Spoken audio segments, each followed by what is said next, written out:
on, man? Hi, Captain. See you, what up? Adam, what up?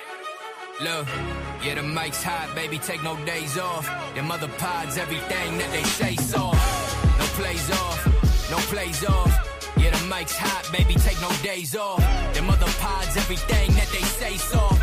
Adam, see you, this is Thor, it's no plays off. Oh, man. Know what just happened on here, guys? I just got a push notification that BNN is live on YouTube. Let's We go. are back on YouTube. What's up? Kaufman, see you, Thorb. Oh, man. It's We got to spread the word. We got to spread the word. This is big news. On Mike Green's double bang, we are all winners around here. Yeah, we're on Twitter. We're on Twitch. We always are. But back on the YouTube, where we hope to hear from you guys in the chat. Good to see you, fellas. See ya. You got a fresh cut there? The hair's looking shorter on the sides. Yeah, you know who cuts my hair ever since COVID is Gigi. Gigi. A.K.A. my wife, who, by the way, will be on the floor next week. The debut season, or I should say episode of season 5. You'll see her there at least over the next few weeks, maybe more. I can't really say.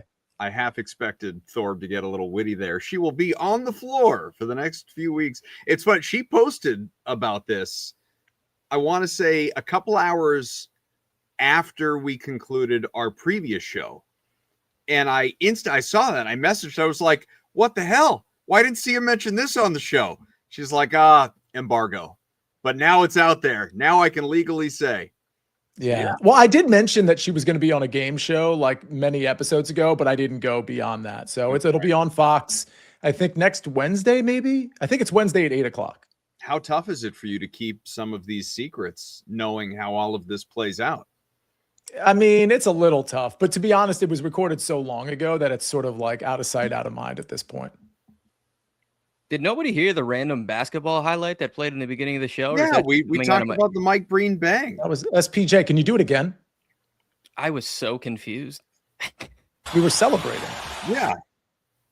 Oh, okay. I thought my computer was malfunctioning. Here it is. Bang! It's good. Wins the game at the You just thought like maybe somebody had a tab open. And nobody reacted. It was. I was losing. That was like 10 minutes ago. Yeah, that's all I could think about. You had me checking my link or my fucking tabs on my computer to make sure something wasn't up. Thorb, I know you're sweating some golf. I have some incredible lineups going on. Nobody wants to hear about that, but I don't know that they're actually going to come to fruition. But I'm going to lose my golf matchup to a guy who's going to end up being the first round leader, and I'm super not stoked about that. How you doing? Been there, brother.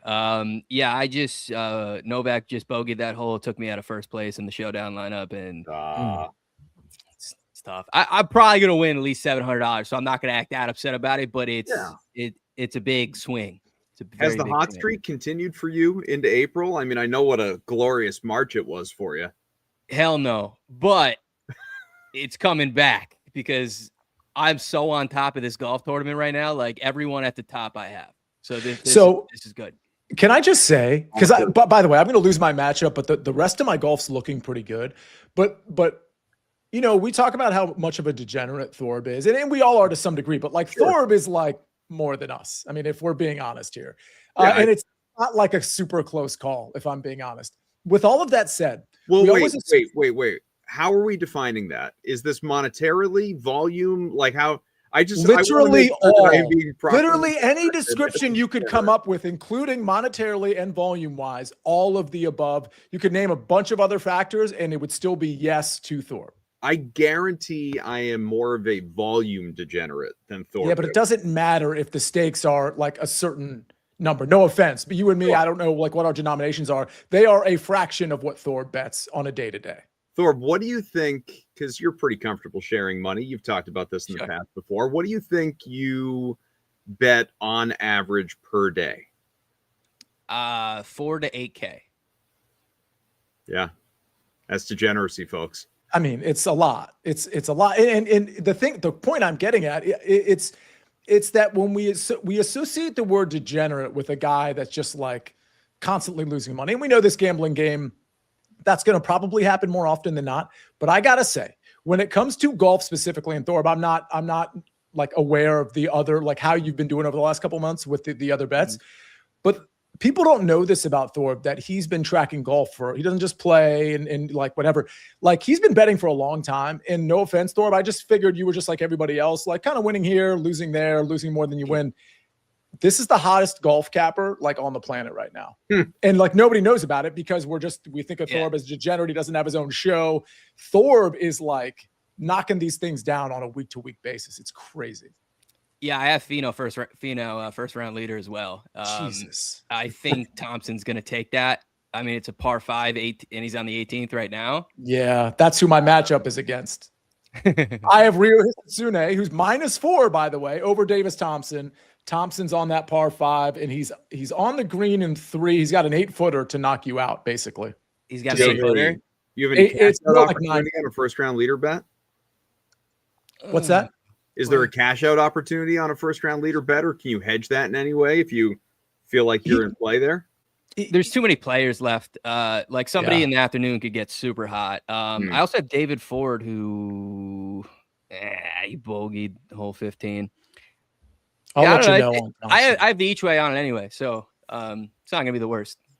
Can we shout out some people in the chat? Vsauce, of course, from Betting News Network. So find us on YouTube and make sure you're subscribed to the channel and all that. But Joe Neuenfeld is back with us on YouTube. I'm sure he's loving the fact that we're back on YouTube. Jeff Stenberg, who's normally with us on Twitch or Twitter, he's on the YouTube. Beast McNeese. We got I Am Kev on here. Do us a favor, hit the like button. We got to get people's attention on YouTube. So maybe you all can help us with that. If not today, maybe the next time we're on, because this is where I know a lot of my audience likes to chime in a live chat.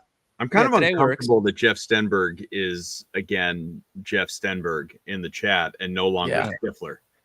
But it's a really good case study of and this is no offense to the Twitch people, because we have a lot of Twitch people watching, but like when it comes to, like, for example, my audience, Jeff would rather be on here in the live chat, clearly on YouTube rather than Twitch. So again, look, we're building this YouTube momentum now. Like, let's bring it. Tell all your friends. Yeah. Hey, Jeff, nice darts bet last week, dick. Yeah, that did not work out, Jeff. You can't just auto tail Littler. This is how we make friends here on No Plays Off. Calling our listeners, our viewers, dicks live on YouTube. He would want that. Hey, if you cost him money, we already know the guy's putting down some serious volume. But then again, what do you got today? And by the way, live in the moment. By the way, Jeff and Joe and Vsauce, I'm the only one who's hit the like button on this show. Is that right? I can tell. You can tell because there's only one like and you did it. Let's hit the like button, everybody. Let's get us. I'll do it. Hang on. Let me log in. I'll think about it. Wait, now I have to hear you. Wait, hang on. Did he make the putt seed? You know? Boom. All right. I don't know. I have the like. I'm third like, guys. Third one. Oh, wait, actually, if you know, don't tell me, because I want to watch it myself and get upset. Okay, that's fair. Like live. Yeah. Did you guys see the wish list I put out for subject matter to I did, and I want to get to as much of it as we can, but can I just tell you, the first thing I thought of when I read your very extensive wish list was I don't know how many shows this is, like how many deep we're into the history of No Plays Off, dozen, whatever, something like that. Do we think that Thorb has ever come to a show with one singular thing that he wants to talk about? Ouch. Never. Like, you presented like 15 items there in that tweet.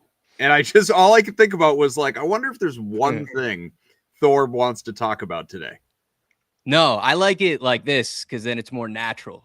So whatever happens. And that's how we stumble upon the weird plane conversations, paper towels, and those such things. I like that. Were you all, I don't know if you were tracking, because I was like every couple of days reviving the tweet that we all put out about airplane etiquette, aisle seat, drinking beforehand, all that. Were you all tracking that and surprised by how many people? Because it was the majority that were like, yeah, of course I don't drink ahead of time. And if I do, I'm an aisle seat guy. I wasn't paying attention to all of the. You missed it?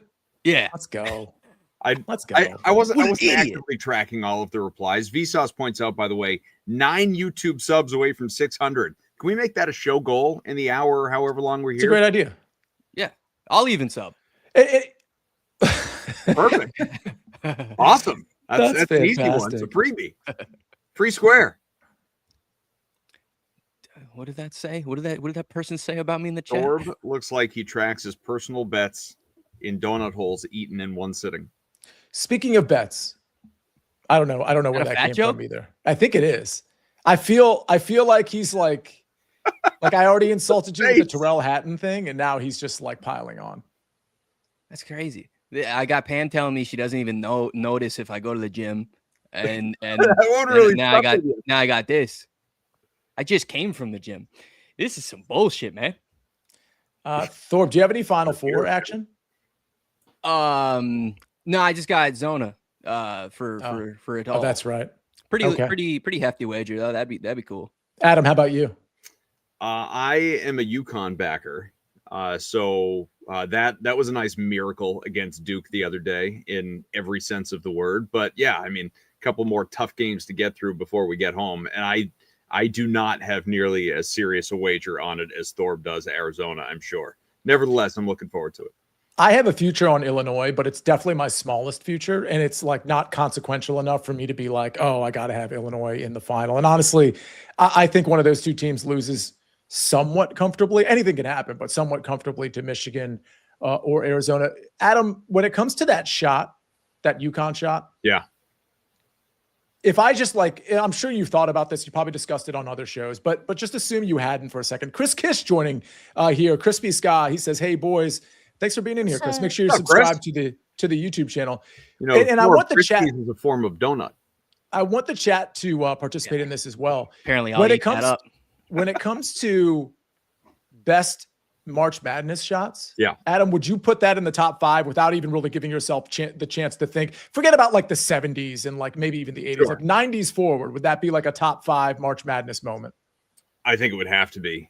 You know, not necessarily because of like it was significant. It sent them into the Final Four. You know, it's not. We're not talking about like. You know, something that ultimately, I mean, if it looks bigger, obviously, if UConn does go on to win the championship, it looks significantly bigger. Yeah, if UConn goes out and gets smoked in the Final Four, then it just becomes an incredible highlight and something that's remembered in UConn history, but maybe not in the, you know, pantheon of greatness in March Madness. Will it be part of, you know, one shining moment? Of course it will. It's a big deal. But you know, I just think it was kind of like the story of the game, right? You have UConn going into this game, even if you bet UConn to win, which I did, and just believed in UConn and didn't believe as much in Duke, we're still talking about an underdog of 5-6 points, whatever it was. And you get down out of the gate by roughly 20 points in the opening half. And not only that, basically halfway through the first half. And it's just looking like an absolute massacre. And they chip away, get to within 10 by the end of the half. And then in the second half, you can't get out of your own way. Every time you make a little bit of a run, Duke responds, just looking like the 1 seed and number 1 overall seed that it is. And then to get to those final seconds where all Duke has to do is inbound the ball and hold it. That's it. And get fouled, go to the line, ice the game. It's it. For them to foolishly, just bad hoops IQ, try and kill clock by moving the ball and send it into a turnover to where that freshman, maybe a lottery pick this year, launches that thing like a Steph Curry jumper. There was no heave. It was just like this beautiful shot that swished. For that to go in when it looked like after Solo Ball had missed the free throw and it was a 4-point game, or looking like it was going to be a 4-point game with free throws versus the 3-point game. You know, that thing, it looked over. It looked over. I mean, it was done as far as I was concerned. So, you know, it was miraculous. And yeah, like I think it has to be considered one of the great moments in March Madness history today. But again, that can change if UConn doesn't now do something with it. Thorb, I thought that was going to go like 7 or 8 minutes, and I could have like, gone longer. I was kind of nervous about it, there. but actually, he's kind of like he presented the case, like he answered the question, and he got out like within 3 minutes or less. That was impressive. I liked the answer. Thank you. Appreciate it. That wasn't bad. I actually turned that game off, and then I actually muted Adam. I didn't turn you off. I turned the game off. When because it was like not even really close. And then I checked my phone and I'm like, holy shit, they're actually coming back. And then that ending was fucking sick. I haven't watched because I'm not a big college basketball guy by any means, but that was sick. See, are you watching like that don't turn you into a bigger college basketball guy? Not at all, dude. They're fucking kids. I don't care about them. But yeah, that's the thing too. Like, imagine, like, that's just a kid who gave up that ball. That kid's got to be going through it. That I can't even imagine. Like, if you did that and then you got to just go to school, like, there's no way. That's crazy. I mean, in his defense, he was throwing it to a guy that was like wide open, and obviously the game was over. Obviously, he didn't throw it high enough. In the play they ran, Adam, it looked like it was just like their classic break a press play. And obviously UConn's going to overcommit to everything, which is exactly what they did. And if he just flung it a little higher, I mean, there was a dunk and a celebration. I think in that moment, you're not thinking the ball's going to get tipped. And obviously it did. But I agree. I don't think they were thinking that. But me, and again, UConn backer, rooting for the Huskies. I'm sitting there watching that thing, also just as a basketball fan, going, what are you doing? Like, hold the ball. Why are you throwing the ball around? Just like right. Two sides of the brain working. One like rooting for chaos, and the other side just going like, this is way too risky. Get yourself to the free throw line. You hit 2 free throws. The game is literally mathematically over. You're done. And they just keep, no, we're going to kill clock. We're going to throw the ball. Like you said, maybe we can get an easy layup, but you don't need the layup. Hold the ball. It's over. So I was freaking out about that as well. It just felt like bad fundamental basketball. Yeah, I hear you. Do we know who Get 'em SOS is? Is he a BNN guy, or is that? Don't because know, but shout out to you. Apparently. Shout out to you for reposting. Not that everybody has to do this, but like, listen, we're trying to get noticed. It's really cool that you decided to see us on Twitter and repost it. So a big thank you for that. All right. Well, gentlemen, what else do we want to talk about? Should I go through my wish list or no? Yeah, you got a list, dude. You got a healthy list, and we were going to talk about the movies too. You brought this up and we chatted the other night. Ooh, movies. Did you guys see what the Wizards did yesterday? And did you know it was entirely scripted? No. Tell me. Okay, so yesterday is April Fool's, and everybody jumps the shark with that and tries to be the funniest person, and it doesn't work out 99% of the time, including with the Wizards, because what they did was, so 2 things are happening. One is it was scripted. 2, nobody knew it was scripted except the people that were involved. So there's people during this like halftime thing that are watching it, like not really knowing what's going on. They blindfold a guy. They tell him to do a half court shot. If he makes it, he wins $10,000. Well, the plan is to basically pretend that he makes it, no matter what. And so that's what happens. Everybody celebrates. Everybody's like jumping all over him. The crowd's like kind of confused, and they present a check for $10,000 and then they take it away from him. Well, when people saw that, they didn't realize that guy that was blindfolded was actually in on it. And that's what I'm hearing now, is that he was actually in on it. Okay. And it was just like their little April Fool's skit that they were doing. But of course, because nobody else knew that, it gave people cause to trash an organization that already gets a lot of criticism. And so now today they've got to apologize for it. And I'm like, listen, I worked with this company recently, but I mean, I feel like the self-awareness there is like, I'd almost want to be as under the radar as humanly possible in anything, let alone like a halftime skit that could get some potential negative press. And anyway, that's what happened. They got a lot of social media stuff about it. April Fool's sucks. Yeah, it does. There's a part of me that likes the concept of April. Here's the apology, courtesy of SBJ if you're watching us live. Go ahead, Adam. Sorry. You want to read it? You don't care? We apologize for last night's April Fool's joke that left many wondering if we had misled a fan. The skit involving our mascot and other members of our performance team was scripted and intended to celebrate the day. All participants were in on the joke, but we missed the mark. Our fans are our priority, and we continue to be committed to providing a positive experience to all who attend our games. And my objection to all of this, again, it's weird for me to say because I've kind of been on the inside here, is that how did you not think that maybe this was going to happen? How did you not think that this was going to be like, oh my God, I can't believe they just did this to a fan? I feel like you almost may as well have had pre-written the apology. You know what I'm saying? What's up, Pullwax? Favorite podcast in the chat. I agree. They missed the mark is one way to put it. For sure, that was a failure. And I think probably 99% of what happens on April Fool's Day, especially what happens on social media on April Fool's Day, is a complete, total failure.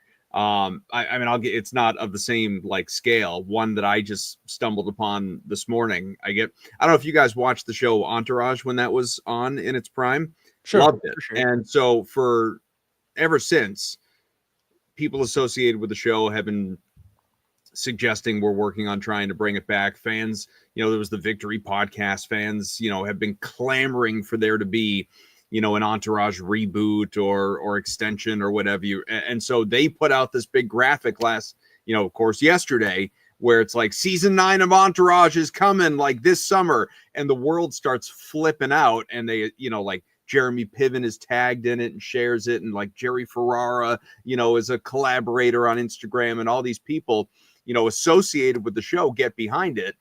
And then, of course, April Fools, and all they did was piss off their fans. And Ferrara comes out and he's like, this was a bad idea. I can't believe I was a part of this. I apologize to the fans. We are working on it, but no, there's nothing coming.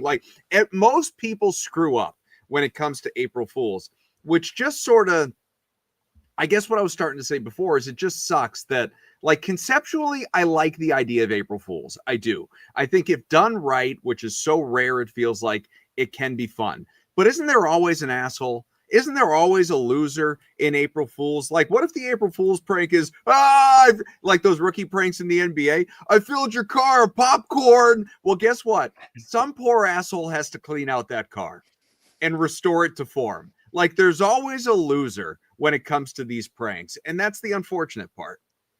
Yeah, once you're over roughly 12 years old, stop doing April Fool's jokes, I think. But I had all my music artist friends just so I think I'm retiring from music. That's fucking that's so lame. I don't know. I hate all of it. What they should have done at the game was you put on the Jumbotron that the guy that you guys are all gonna pretend this goes in. And then you don't tell the guy in the blindfold and then just ruin the fuck out of his day. You know what I mean? So you're only pissing off one guy and then everything's fine. And then maybe afterwards you still give him $5,000. But that's what you should have done, because now you just pissed off all your fans and that's not good. Yeah. Also, you mentioned Entourage. Let's add, what's that one chick's name that's super hot? That was dating E. I can't remember her name. Sloan, she should make the list of the top. She should be on the list of the hottest characters or whatever we were trying to do that one day. Maybe I was just trying to do it, but I'll get you guys involved. Sloan's great. Yeah, I think Barstool actually recently put out it just popped up on my Twitter. They had a blog of his I know it's been years, but are we giving Sloan her due? Sloan is just underrated as this one of the hottest chicks of all time from a TV show. Speaking of women who are popularly attractive, though, and this blends well into April Fools, you guys know Paige Sporonic, obviously, being the golf fans that you are. Her April Fool's gag yesterday, not that anybody bought it for a second, and anyone who follows her social media platform is going to know, exactly what this is all about. Her whole gag was so guys, I've been thinking there've been a lot of reaction I'm paraphrasing in my, social, I'm not putting out pictures of my chest anymore for all of you to consume. I'm only going to wear full attire and fully covering myself up, frontal and this is going to, I hope I have your support during this time or something like that. And then, of course, however many hours later, it's just kidding. And a giant picture of her chest. That's But like, this is what April Fool's Day has come down to. This is, I'm sorry, Paige, like, fans, don't get me wrong, but like, let's get a little bit more imaginative when it comes to this stuff at this point. Let's just not do it, huh? Yeah. I think it's also harder to do on like a large scale. There's too many people that are just going to like you can't get the whole world to buy in on a prank. You got to do that on a small scale, get like 5 or 10 people. Yeah. Duped. No. Or just do it within your house with your kids and your family and just like stupid little pranks that like not everything has to go, before the world. Yeah, I don't know. Maybe I don't know. I'll like fake my own death next year, but then like actually disappear for like 2 whole weeks. Make this shit real. You know what I mean? I think if you're gonna do it, you gotta fully commit. I don't know. Thor joined the gym yesterday. Hi, April Fools. All right, listen. Wow. Yeah, there it is again. Hey, what am I gonna have to do to fix this at this point? You know, do we do like I look fat from the bottom down if it's just my head? No, you look solid. You look solid. Oh, whoa. Damn. Whoa. Oh, you're not messing around. Look, no, I'm dead serious. I'm not fat. Who brought the pipe? It's almost as big as my bicep. It's too bad I'm wearing long sleeves. It's way bigger than yours. If Sia flexed right now, his shirt would rip. It would. Yeah. I don't want to do that to the shirt. Yeah. Joe Neuenfeld says I look like AI. You do look like AI. You look like you're molded out of clay. You got an AI look to you. Yeah. You don't look anything like Allen Iverson. I knew that was coming. Hey-o. That was Super Bowl commercial. AI. No. Yeah. See, I was at the golf course yesterday, and I thought about doing top button in your honor, but then I didn't. Yeah, I didn't do it. You should have. It's a good look. It's not bad. It's not bad. It adds an extra bit of class because I'm going into my class phase of golf now. I got the shoes that kind of look like dress shoes now. I'm getting into that era of my life. Really? And I got these nice like pants. They're not like the classic. They got a little bit of swag to them, but then I got the nice shoes. I was thinking about a top button. I'm going real class this year. Are the shoes that kind of look like dress shoes just dress shoes? No, that'd be outrageous. What the fuck are you talking about? They got spikes. What are shoes that kind of look like dress shoes? They have spikes. Like as someone who doesn't golf, does everyone who does golf, not professional, but like at the more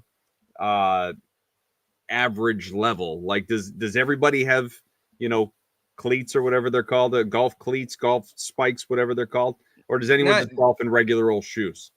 If you're like, if you're just starting, I've seen regular shoes, but then a lot of people that like aren't too serious into golf have like the spikeless versions, which are just like they got some grit to them, but they don't have the spikes. But once you start, really playing golf, you got spikes. Gotta have spikes. You gotta have spikes. It's traction, man. You be fucking twisting, torquing. All right. You need Can I change the subject real quick? Is it true that? Sure. Is it true that Wemby is out tonight? Because yes. Why are the Clippers only favored by? I mean, their money line's -118. Why wouldn't we just take the Clippers, who are playing better, and there's no Wemby on the other side, and it's a back-to-back for the Spurs? What am I missing? The Spurs still got a lot of talent. That's still a good team.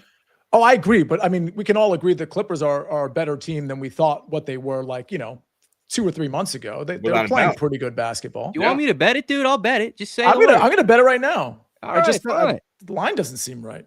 All right, I'll bet it then. But I'm not like an NBA guy, so I might be like the sucker that's like, oh, this is easy. Adam's our correspondent for NBA. Your resident NBA guy? Yeah. Go ahead and tell me how much I should put on this. Yeah. Well, given that you're betting between $4,000 and $8,000 a day. Well, don't factor that in. Would you take that bet, Adam? She's down to didn't you say -180? No. -118. Oh, -115. I was going to say, because I'm looking at -116. I was like, we were looking at very different books. I'm not repping a bet that's -180. That's for sure. Yeah.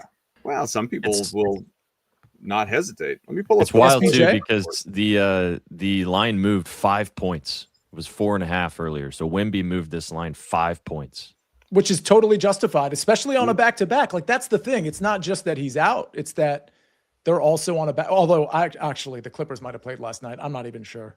as I've already made the bet. Adam, just say yes. I'm gonna do it. So just tell me that it's good. I just want to see the injury report that does factor into how much I do or do not. I mean, I know Wemby's not playing, but I want to know who else is.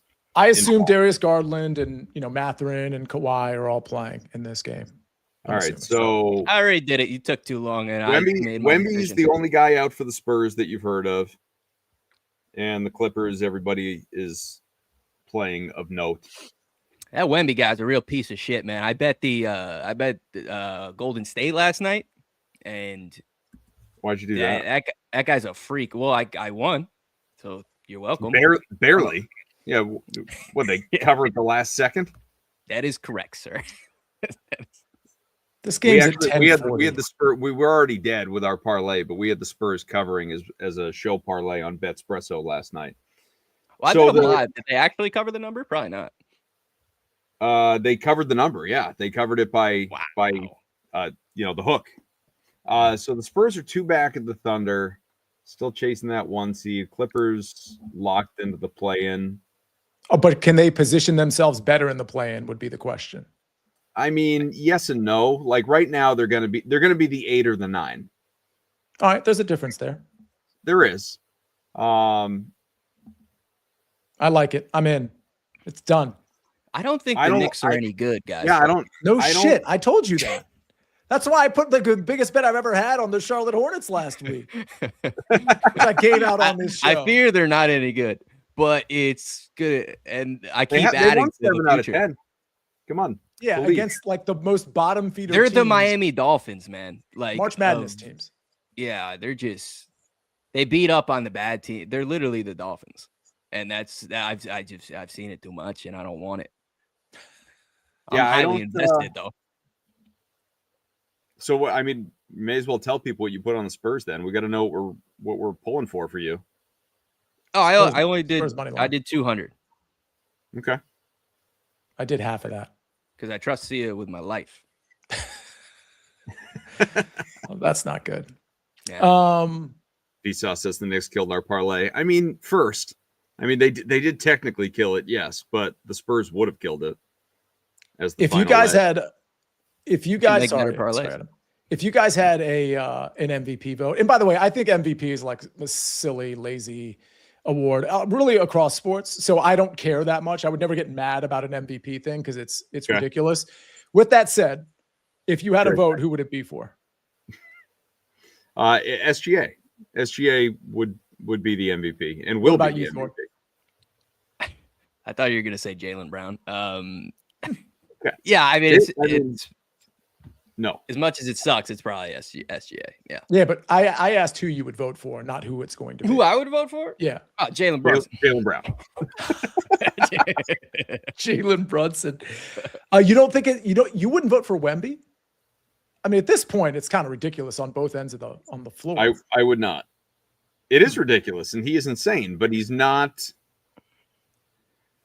I realize that SGA is also not doing it alone. So when I say he's not doing it alone, I get it. But like Wemby is, well, he's this generational, incredible alien level talent. Like he's had Fox and he's had Castle and Harper and a lot of continuity there on that team. The Thunder, who still, at least by 2 games, lead the rest of the NBA off a back-to-back, given that they've won the championship, short off-season, all that stuff. This team has been injury-riddled the entire year. I mean, Jalen Williams has barely played. SGA missed a very small stretch. But generally, when he has been out there, it's been like him, occasionally Holmgren, and a bunch of role players. Good role players, but role players. I just think he's had to do a little bit more with less than Wemby has had to in San Antonio. I think it's Wemby. I just think on both ends of the floor, he's just dominant. What'd you say? You're entitled to your own opinion, Sia. Yeah. It's fine. It's okay. Luka. What else? Also, I don't respect SGA's game. I don't like OKC. There's 2 teams I don't like to root for. I don't like rooting for OKC. I don't like how they play. And I don't like rooting for Orlando. And it's mostly because of like the Desmond Bane factor in Orlando and just the way that SGA and company manufacture points. It's just not, I mean, I understand they're taking advantage of what they should be taking advantage of, but the brand of basketball there is just not something I'm interested in. I'm like literally not interested in watching it. That doesn't mean I'm not going to watch it. I would just rather watch other teams play. What's the other thing you hate? Because we clearly know you hate OKC. I've heard that many times. There was one other thing that you remember what he hates, Adam? He gets really mad about one other thing. I don't remember what it was, but it's funny. I like when Sia gets mad. He hates when I interrupt him. Are you talking about that? Yeah, he does. And when you talk too long. But that wasn't it. It was like a team or something. What's it? It might have just been the Jaguars or something. I don't. You get fired up about the Jaguars. Yeah, well, we all hate the Jaguars. That's fair. Nobody likes the Jaguars. Yeah, no. Except Pam. Pam likes the Jaguars. Not only that, I wish you hadn't mentioned Pam, because now I'm going to sound like a prick because I like Pam. But in a general sense, not only do I not like the Jaguars, I don't like people who like the Jaguars. Yeah, I get it. Yeah, I totally get it. That checks out. Fuck you, Pam. Take that, Pam. Thanks for coming on to the show. Yeah. All right. So what's next on your list, you little turkey? What do you got? Do you guys so you probably don't watch Summer House, but are you aware of it's not a Tom Sandoval thing from Vanderpump. It's not like that level, but are you aware of the controversy on Summer House? I didn't hell are you talking any about? of the words you just said. What the fuck are you talking about? I've never Totally even heard fair. of Summer You don't have House. to talk about it. You don't know the Tom Sandoval story from Vanderpump Rules from like 3 I don't years know ago. who that is, man. Also never saw that. But you never heard that name like 3 years ago. It was a pretty big thing. I have heard Is the there a name Louise Vanderpump Sandoval? Rules. I've never heard of Tom Sandoval. Yeah. We can just skip past that go ahead and topic skip then. that one. Stifler in the chat, Jeff Stenberg, Pam would beat the shit out of Adam. 1,000%. Oh my God. Like that wouldn't even be close.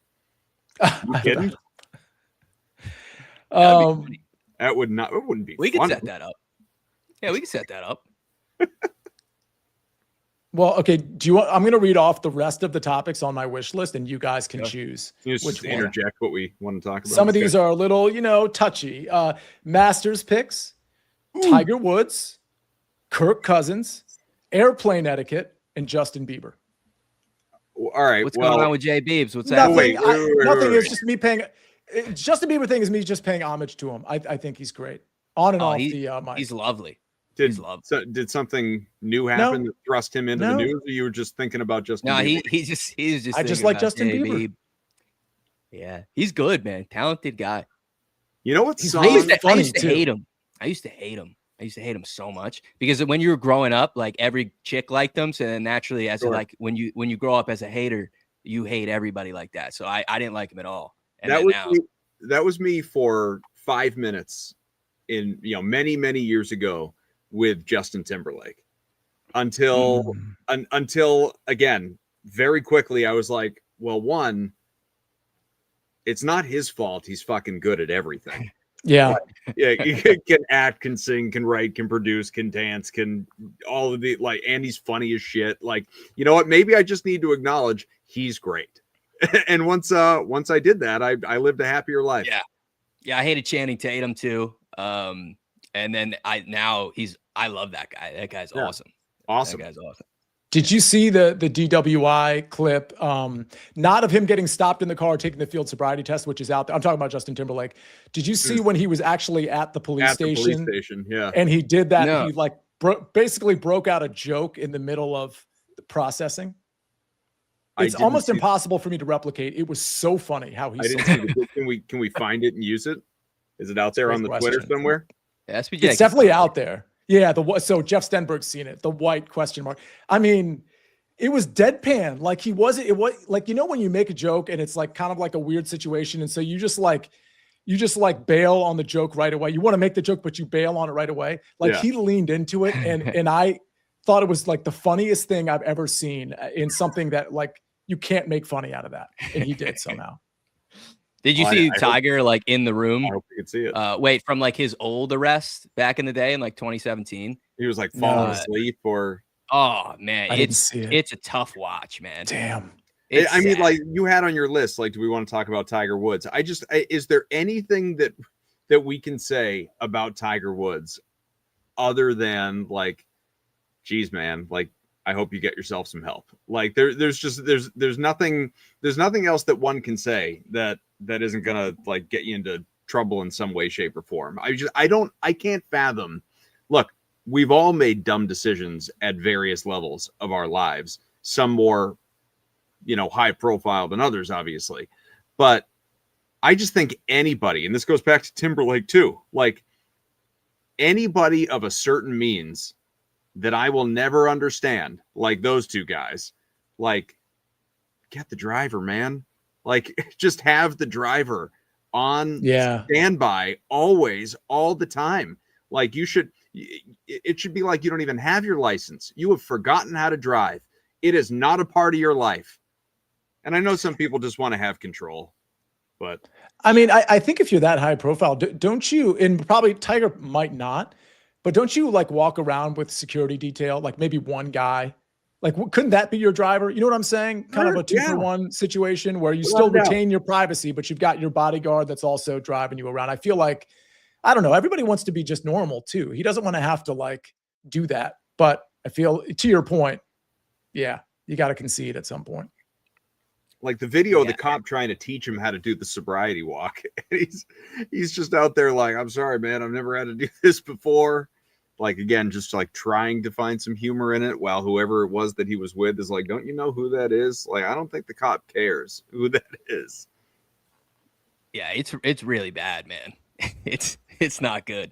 I don't know, because which I didn't really know, or did I watch at the time? People said he was just like sweating out his ass on TGL, like the 3 days prior to that or something. So he's just on a bunch of different. What do they know exactly what he's on? Like, just is it like painkillers or whatever? Is Tiger now? Yes, yeah. Tiger. I don't know. I haven't read any article. I really haven't read too many articles about it in the first place. Because I don't know, but I mean, obviously he was. He's recovering from, what was it, an Achilles rupture? So I mean, it would make sense that he'd have that stuff available to him, and that he might overdo it. Given hadn't the news just in the last like day or two before that happened been like he's coming back, he's lined up to play in whatever it is. The Masters. Like, we basically thought he was playing the Masters. Yeah, he didn't. It wasn't official, but it was official enough for him to be on the odds board and for him to have sort of teased that he was going to be playing without actually confirming it. The Masters, you see that? Out, you said? Yeah. Who? Mickelson. Oh. Wonder why that is. Okay. According to this alert, while we've been on the show a half hour ago, he will be out for an extended period as his family continues to, quote, navigate a personal health matter. Interesting. That's not funny or fun. No, that doesn't sound great. Well, I wanted it to be more funny or something. Do people miss the Masters as a ha-ha? As a ha-ha? As a ha-ha? What? What do you? I don't know what you're saying. The hell is this guy talking about? That's what I mean. Like, people don't just miss the Masters to be funny.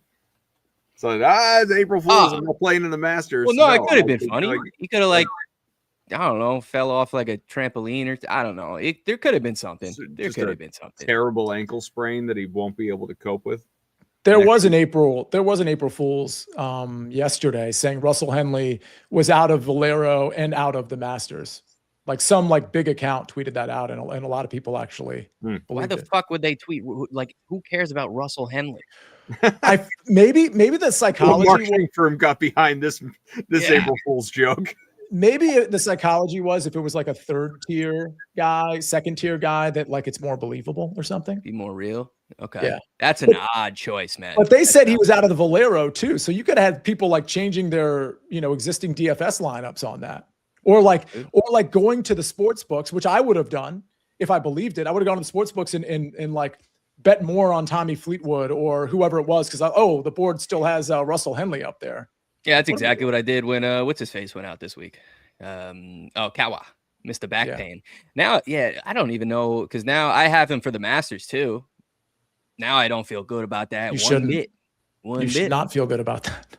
Yeah, but my numbers for the Masters are fucking glorious, man. You just keep, double dipping, dropping in bet after bet after bet. Have you lost track of your Masters Yes, investments yet. but I wrote them down. I lost track a long time ago, but I wrote them down finally. I've So been betting it top for like one 3 book at months. least?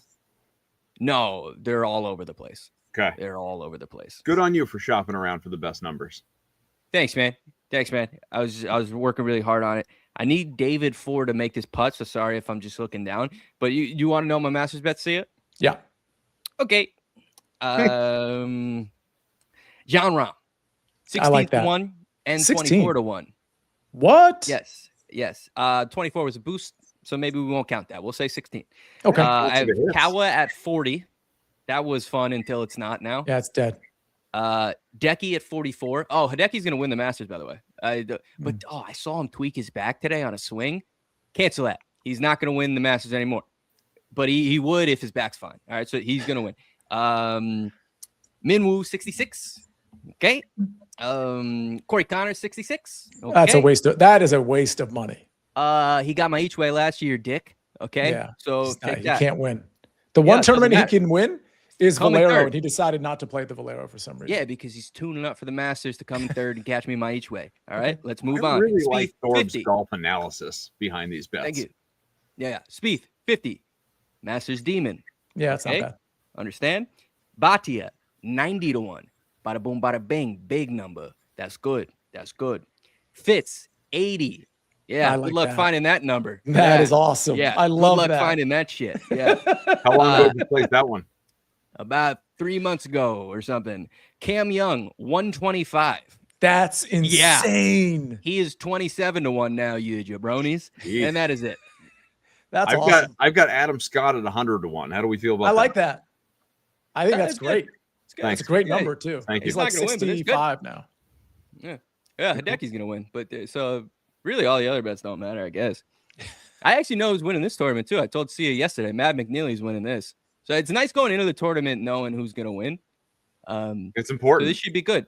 Yeah. So you know how I bet this tournament? I have Fleetwood, which is not a fun number. I think it was 15 to 1 or 16. I can't remember where I got it. But then I bet 3 other guys only. It was Straka, Yellow-Maraju, and Smotherman. Yellow-Maraju, Smotherman had good days today. Straka's just getting out on the course. But I bet them in the without market. And that without market includes Tommy Fleetwood. So I'm going for the scoop where I get Tommy Fleetwood, who had a great day today. And then I get, if one of those 3 guys finish basically behind anybody in the without market, I'll scoop both bets. It's in play. You should have bet the without Matt McNeely market if you really wanted to win. Yeah, I wanted to bet Mav. I really did. I know you Straka did. +1 currently, says Jeff Stenberg. That's not good. I don't like to Doesn't see the that. doesn't the guy, like the last guy you leave out, typically win the tournament? Yeah, pretty much. Yeah. All right. So that's It's just math. free. It's free money. We were Straka's 2 under through 3. Okay. Or at least Is he on my really? screen. On my screen, I don't know. Jeff, It's you April can't do Fool's. that. I got that actually. All right, I'll take that. I have to look now. Hey guys, Oh, I nice don't car, know if you've, asshole. I Sorry. don't know if you've looked at our screen, but Yeah, you know, 200, I yeah. think the YouTube has helped us out. We're approaching 3K Ooh. concurrent watching with us Can- live across Ooh. platforms right now. Adam and SPJ, are we're this is a hard out today, right? We got a show coming up at 5 o'clock, we gotta right? be Yeah, we done got in a 12 BETSPRESSO, right? minutes. Yeah. So Oh, this is shit. this would be a good time for me to ask everybody, please, if you haven't already followed the No Plays Off podcast on Spotify or Apple, do that. Make sure you're subscribed to your betting news on Twitter, but definitely make sure you're following the podcast. Really, really appreciate that. No Plays Off. C and I were chatting yesterday, and I had called him about something during the day, Thorb, and he called me back. Was it yesterday? was I 2 days not ago? involved? Maybe it was 2 nights days ago. Yeah. 2 nights ago. He called me back though, and it was like 10 o'clock at night, which was fine. Like I'm not someone who goes to bed early or anything like that. But he was taken aback by the fact that I was like, oh yeah, no, I got some time right now. I'm just walking out the door to go to the movies. He's like, whoa, you go to the movies at this hour of the night? Do you go with anybody? I was On a like, Tuesday. on a What day was Tuesday. this?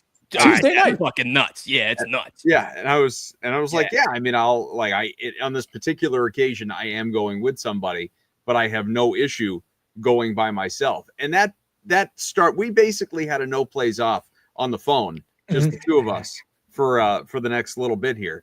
But I'm happy to talk about whatever with the movies, but I want to use that to ask you, Thorb, and you, Sia, both of you, what is a I don't know, sure, like other than like going to play golf, because that's an easy answer for you, Thorb.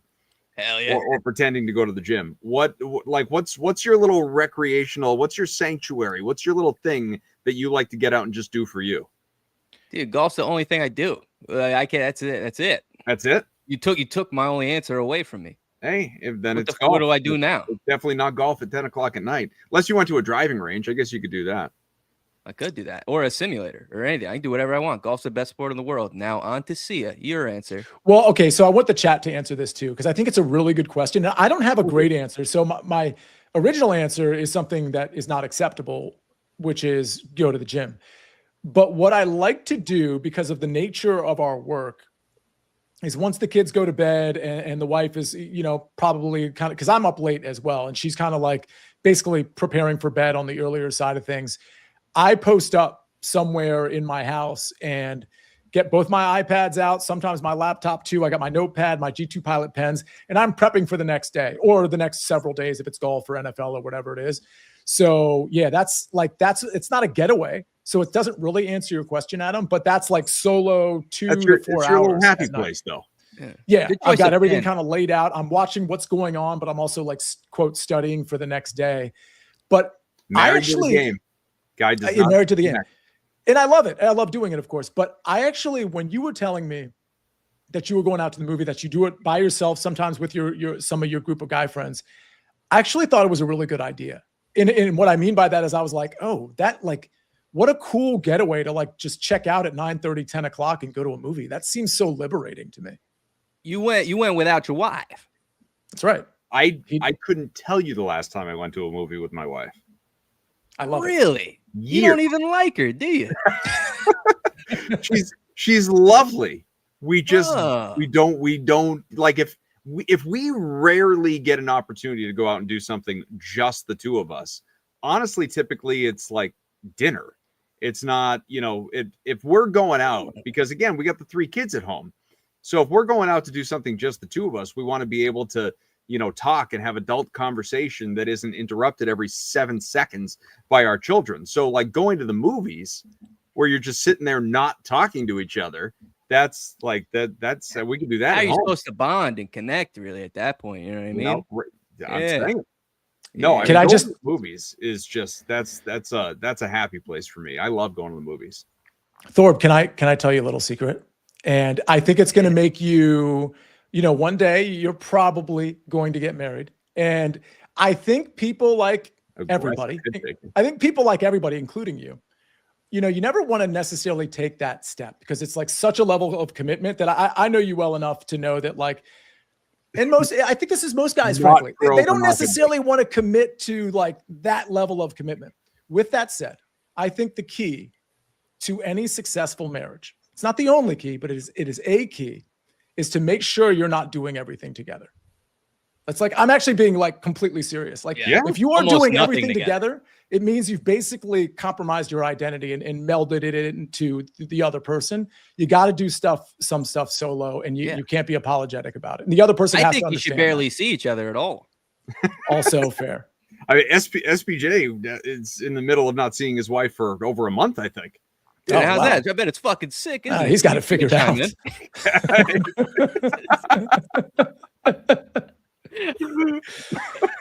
Clip that.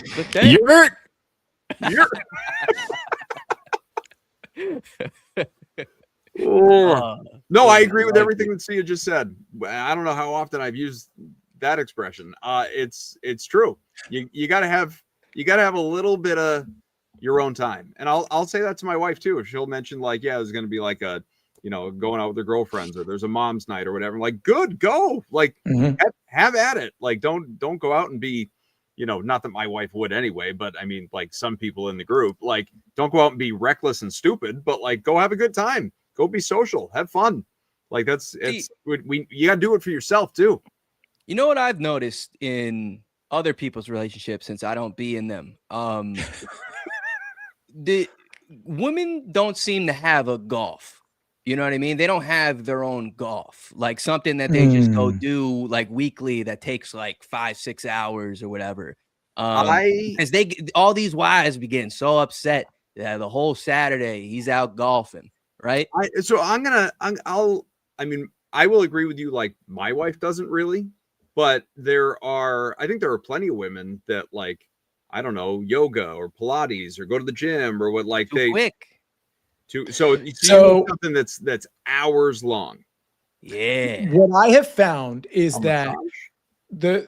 is that women, as they get older, as they get into like the marriage phase, they are less inclined to, and this is based on experience. This isn't just my opinion. We are three men who are experts on women.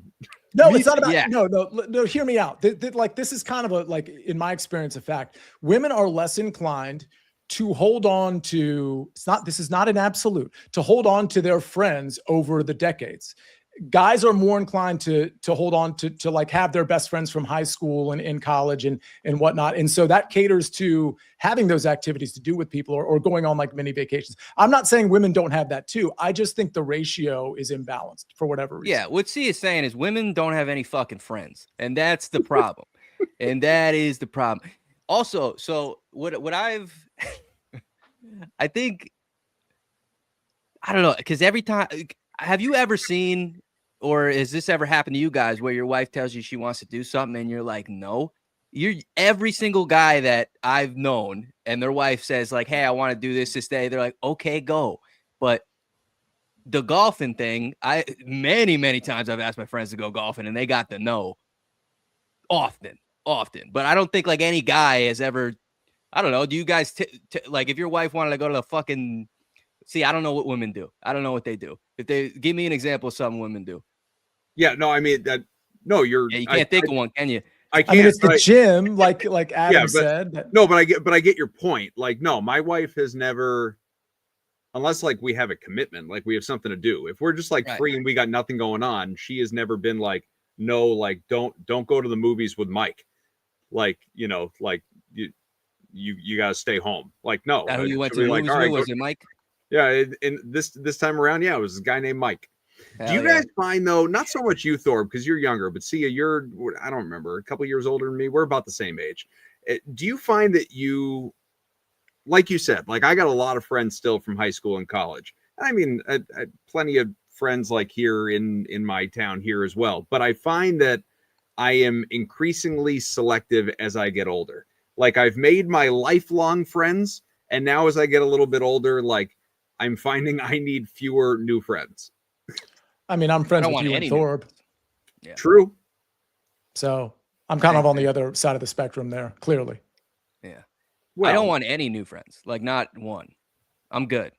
Actually, I'm moving now. So you're gonna need some new ones in Florida. Speaking of Florida. Okay, we got to get the update next episode. We got to get the update on Florida. We actually got to get out of here soon. He kind of just gave it. He said he's going to be moving soon. Yeah, I'm moving soon. He said that last week too. Didn't he say he might be moving? Now, like he's moving.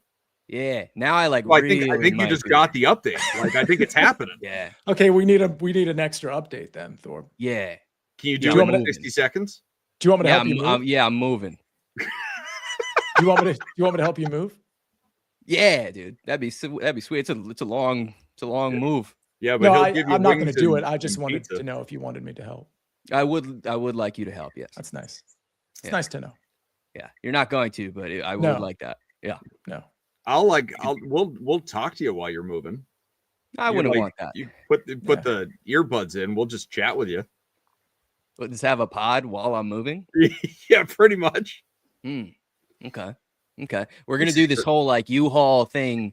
And then my dad and my brother were going to go, but then drive and then also stop somewhere and then play golf and then stay there overnight, wake up, play golf, then drive again. You like that shit? Are you serious? Yeah. That's a great idea. I hope nobody plays in your U-Haul. Stop in the Northern Virginia, this golf course, or Maryland. I'm not stopping anywhere near you. Damn it. Yeah. Fine. Listen, I know you're going to Florida, but Thursday, April 2nd. What happened there? What the hell is that, dude? I don't know. My phone started talking. Old man. Is that your own voice? Yeah, it was because I clicked a link that somebody shared of a show that I recorded earlier. So I was egotistical bastard. Unbelievable. I was retweeting it. All Adam, all the time. Playing on me for some reason.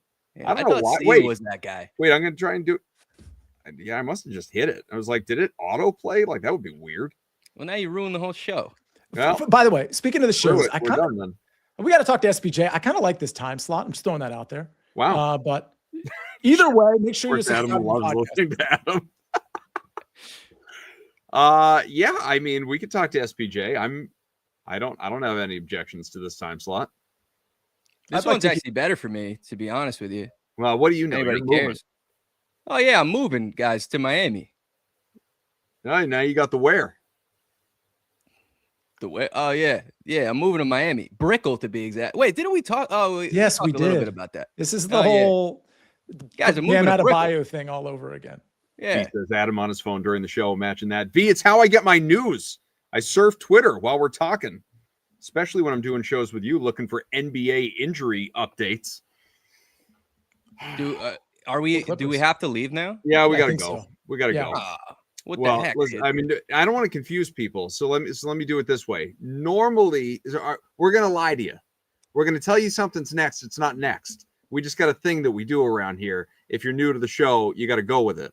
Well, tell them what is next, though. Yeah, you should probably do that. Is Maybe BETSPRESSO next? maybe not do the pucket thing and just actually tell the people what's going on. You know what Nah, I don't like it. No, Okay. I don't want to do I've that. got an espresso for BETSPRESSO. It's Holy Shag- shit. I It's see like almost the same Shag, thing. I see Sook. SPJ still. I'm going to be back in an hour, guys, hanging out with Danny Burke on Off the Bump, which is not about drugs. We're going to talk baseball on Could that be. show. Just a little. It's all about Adam all the time. Yeah. Adam, I- anything else you want to promote for yourself, or Yeah. are we good here? Because other people want to be on the show. There's BETSPRESSO's up next, so we're cutting into their time. But All let's right, talk let's go. about you. Let's go. I'll let them go 2 minutes long on the other side. We're gonna go. Thanks to SPJ. Thanks to Sia. Thanks to Thor, who, if you missed it, apparently goes to the gym and he's moving. Next up, but not really, Puckett. It's BETSPRESSO. I'm not fat. Puckett. Flex again. There it is. There it is. Gotta go. Short sleeves next week for me. I'm gonna battle him. Maybe my hat will be here.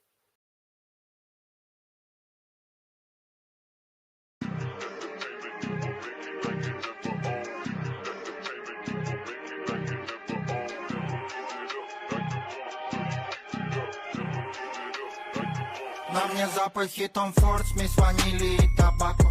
Трачу на семью, но не получаю зарплату. В кармане круглый налик, он хрустит, как будто тако. Просил, пел и не еду больше заклад. Просто дай мне мои стики, стипсы, близкие бастыки. Недавно здесь наблюдаем головой, как на разминке. Просто дай мне мои стики, каждый сезон на стрики. Если делать ежедневно, кэш в любом разе настигнет.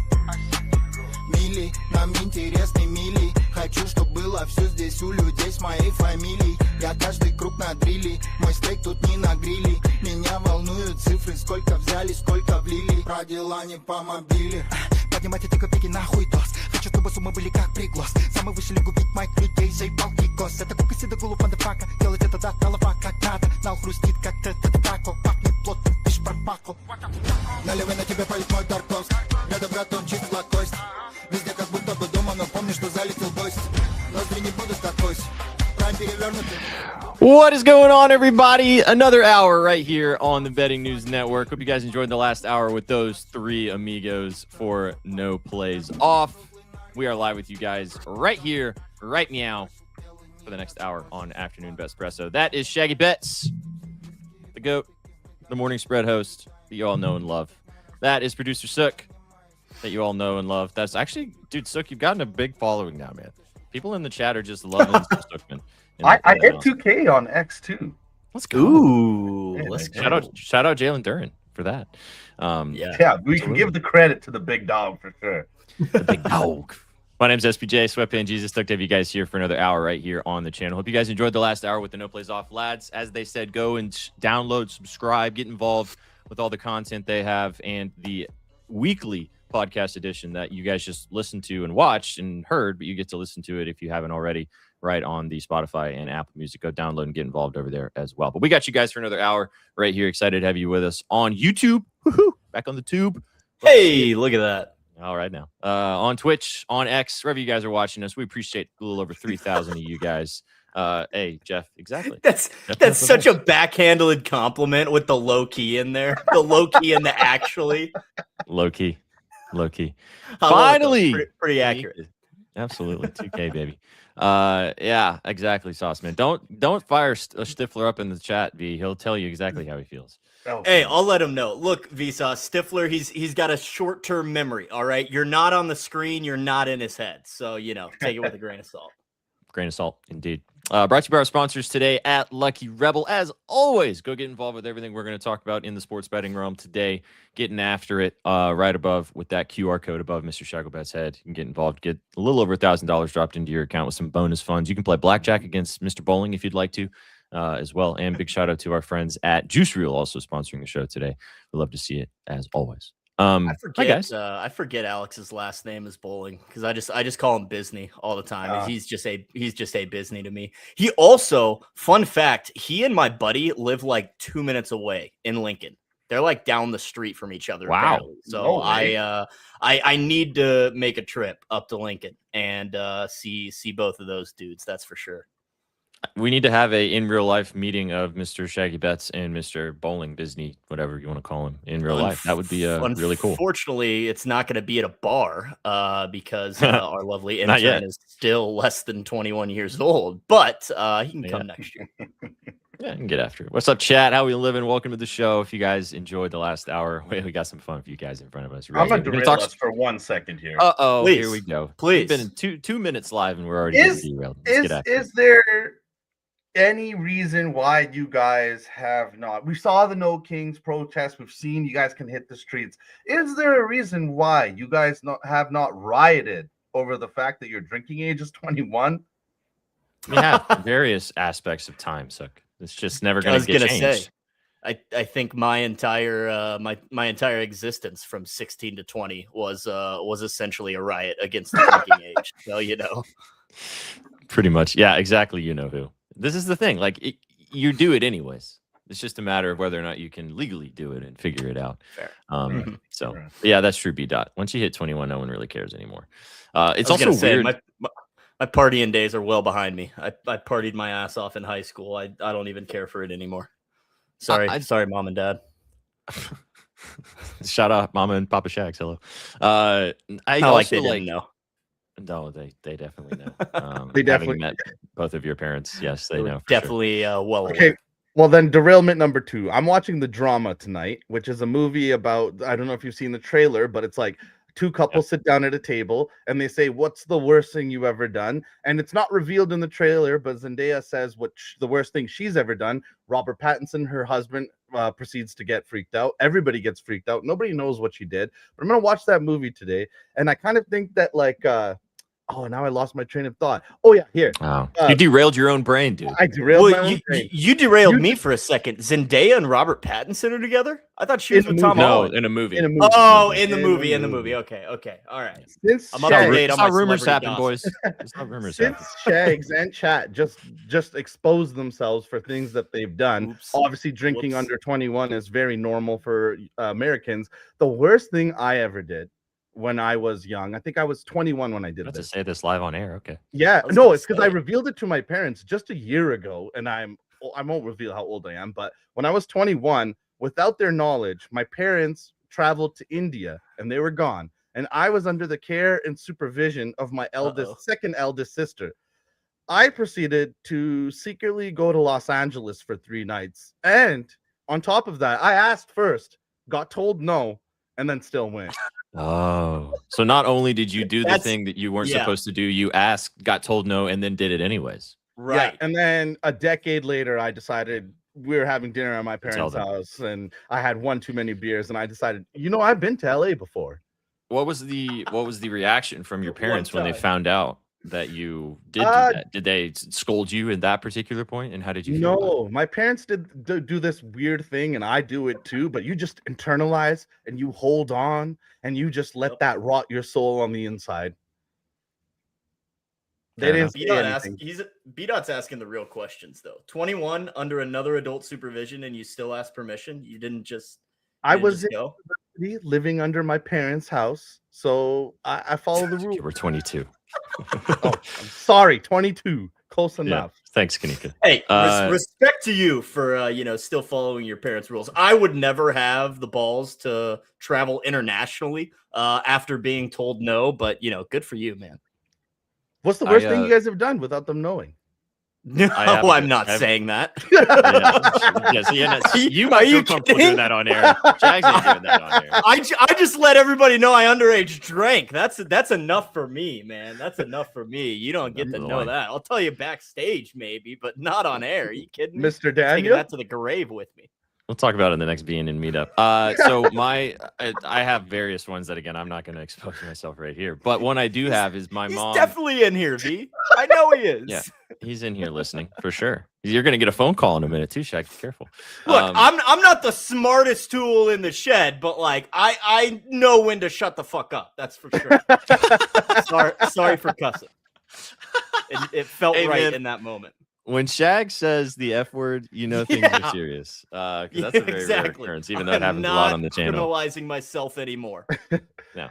30 seconds on mine, and then we got to get to the show today, boys. We're going to legit run out of time. We got a lot to get to today. Lots of sports to talk about. Point. Chef will be here. Betsky will be here. We'll talk not hoops. The smartest.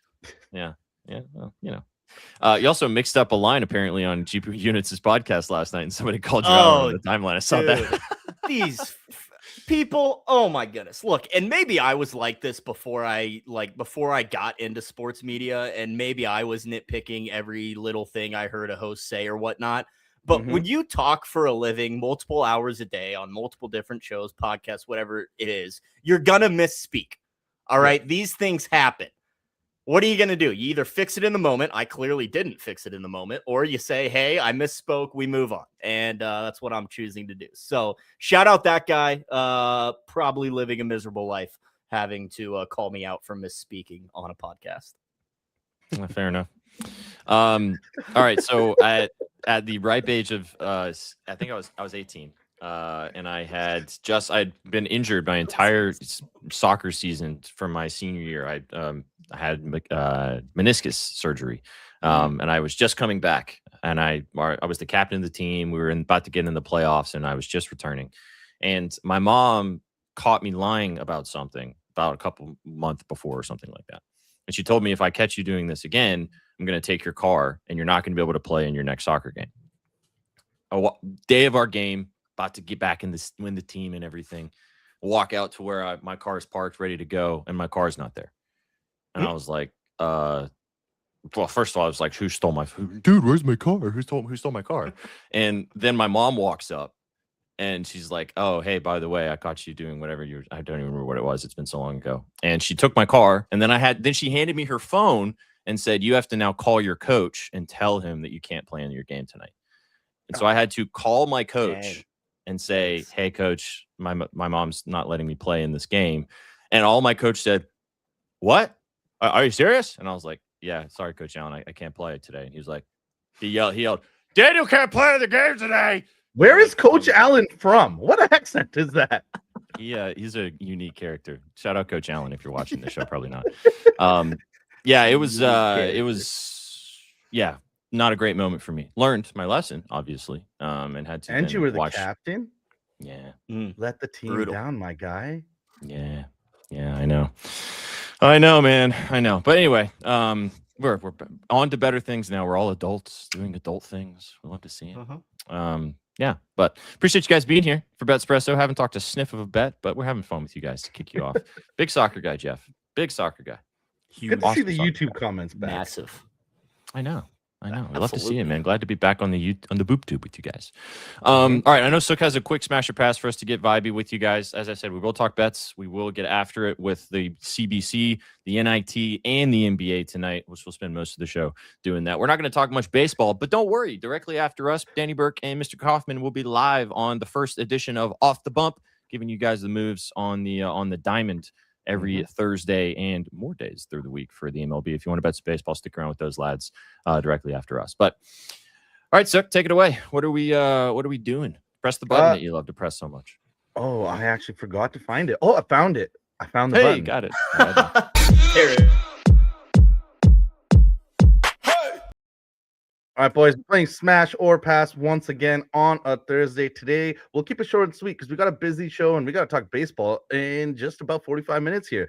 So let's talk new tech for 2026. I'm going to ask you smash or pass. You just basically tell me if you're going to buy it. We do live in an absolute hellscape in 2026. We live in the worst timeline. So get ready for some weird stuff. But let's start off with some fun here.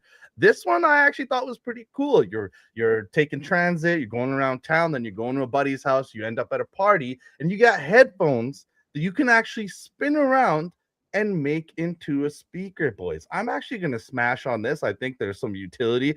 I couldn't find exactly how much they cost, so I can't tell you that. But without knowing the MSRP, I'm smashing on headphones that turn into speakers. What do you guys think?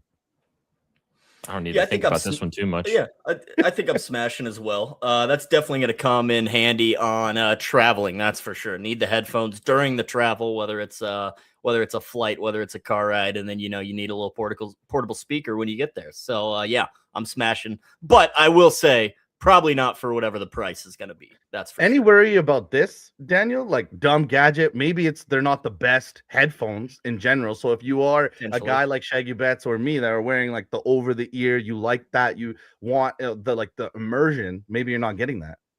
Oh yeah, I'm wearing you as well. I was going to say my headphones are like exclude me. Your face. I'm blacking out on your face since you cut your hair. I'm never actually looking at you anymore.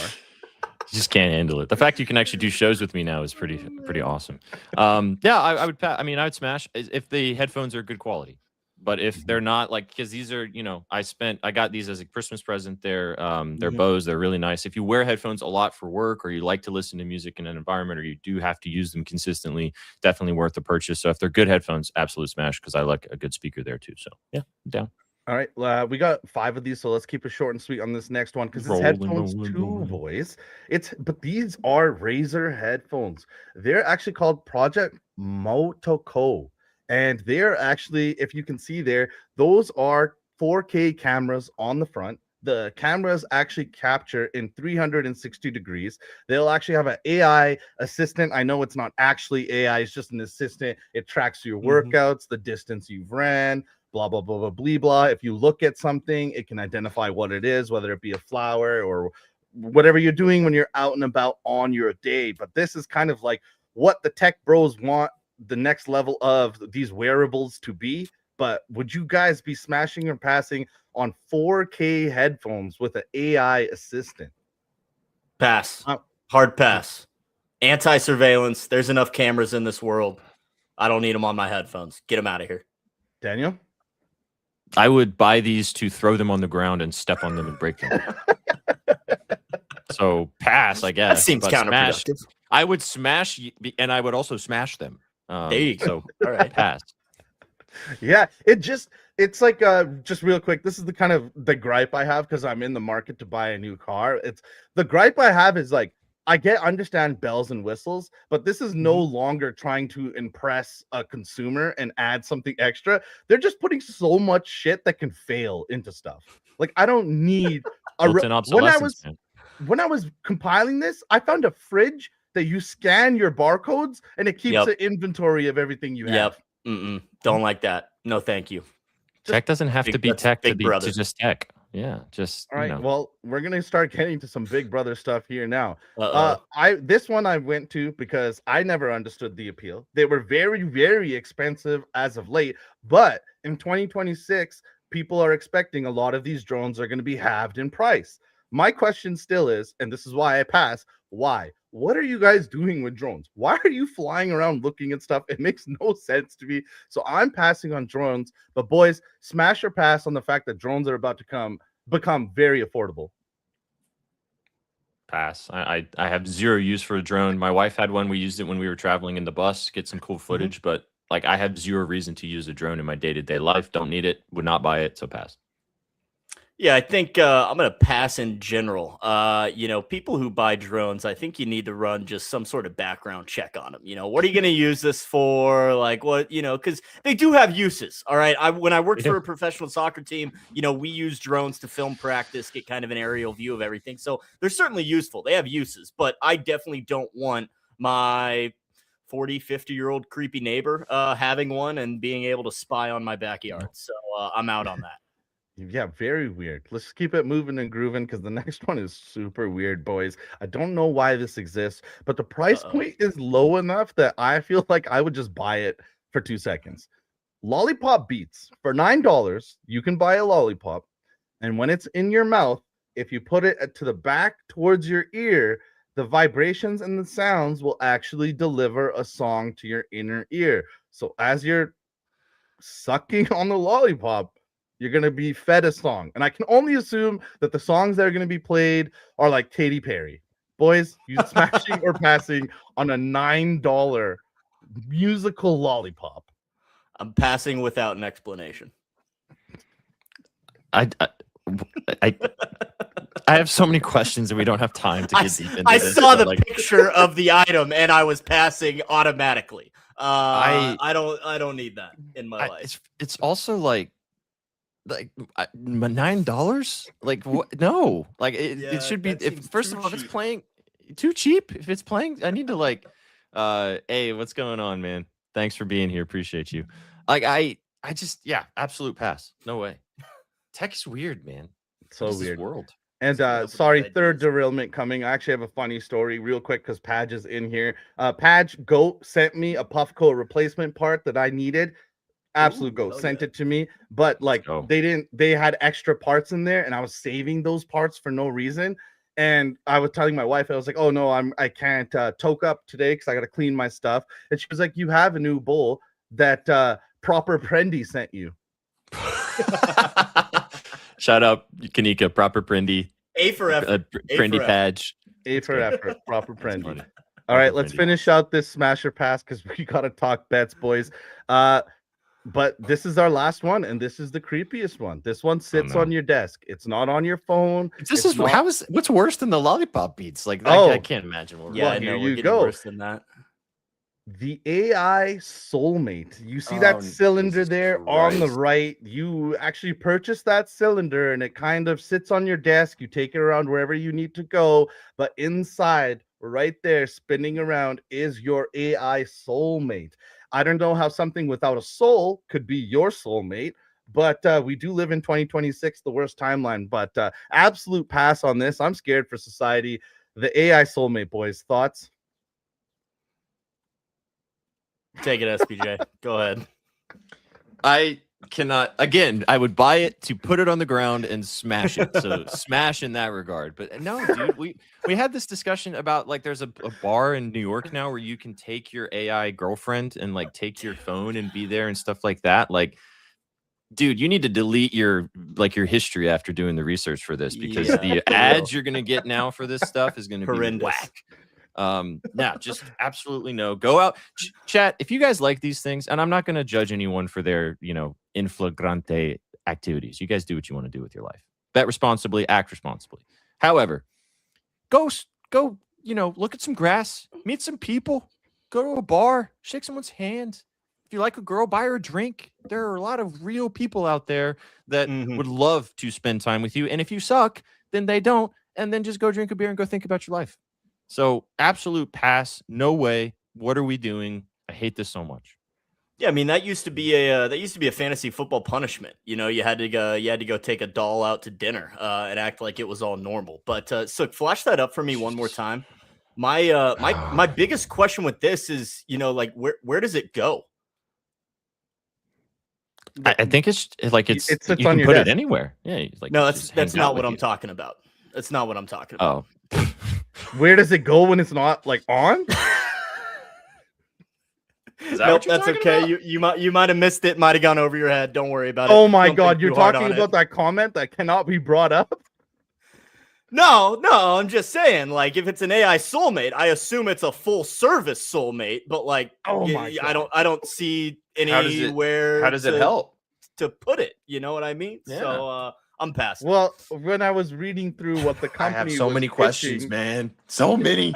Its literal argument for existence was that like AI has made us feel better everywhere, so why not here? So I get what you're saying, Shags.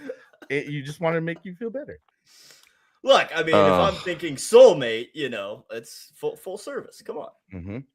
I don't think we can build a nuclear family with this one.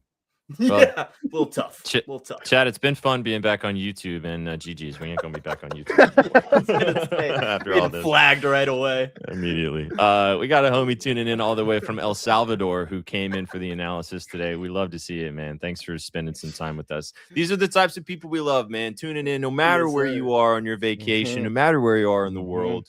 Got to get your afternoon Bettspresso in. And you came in for the hard-hitting analysis about what you would do with your AI girlfriend.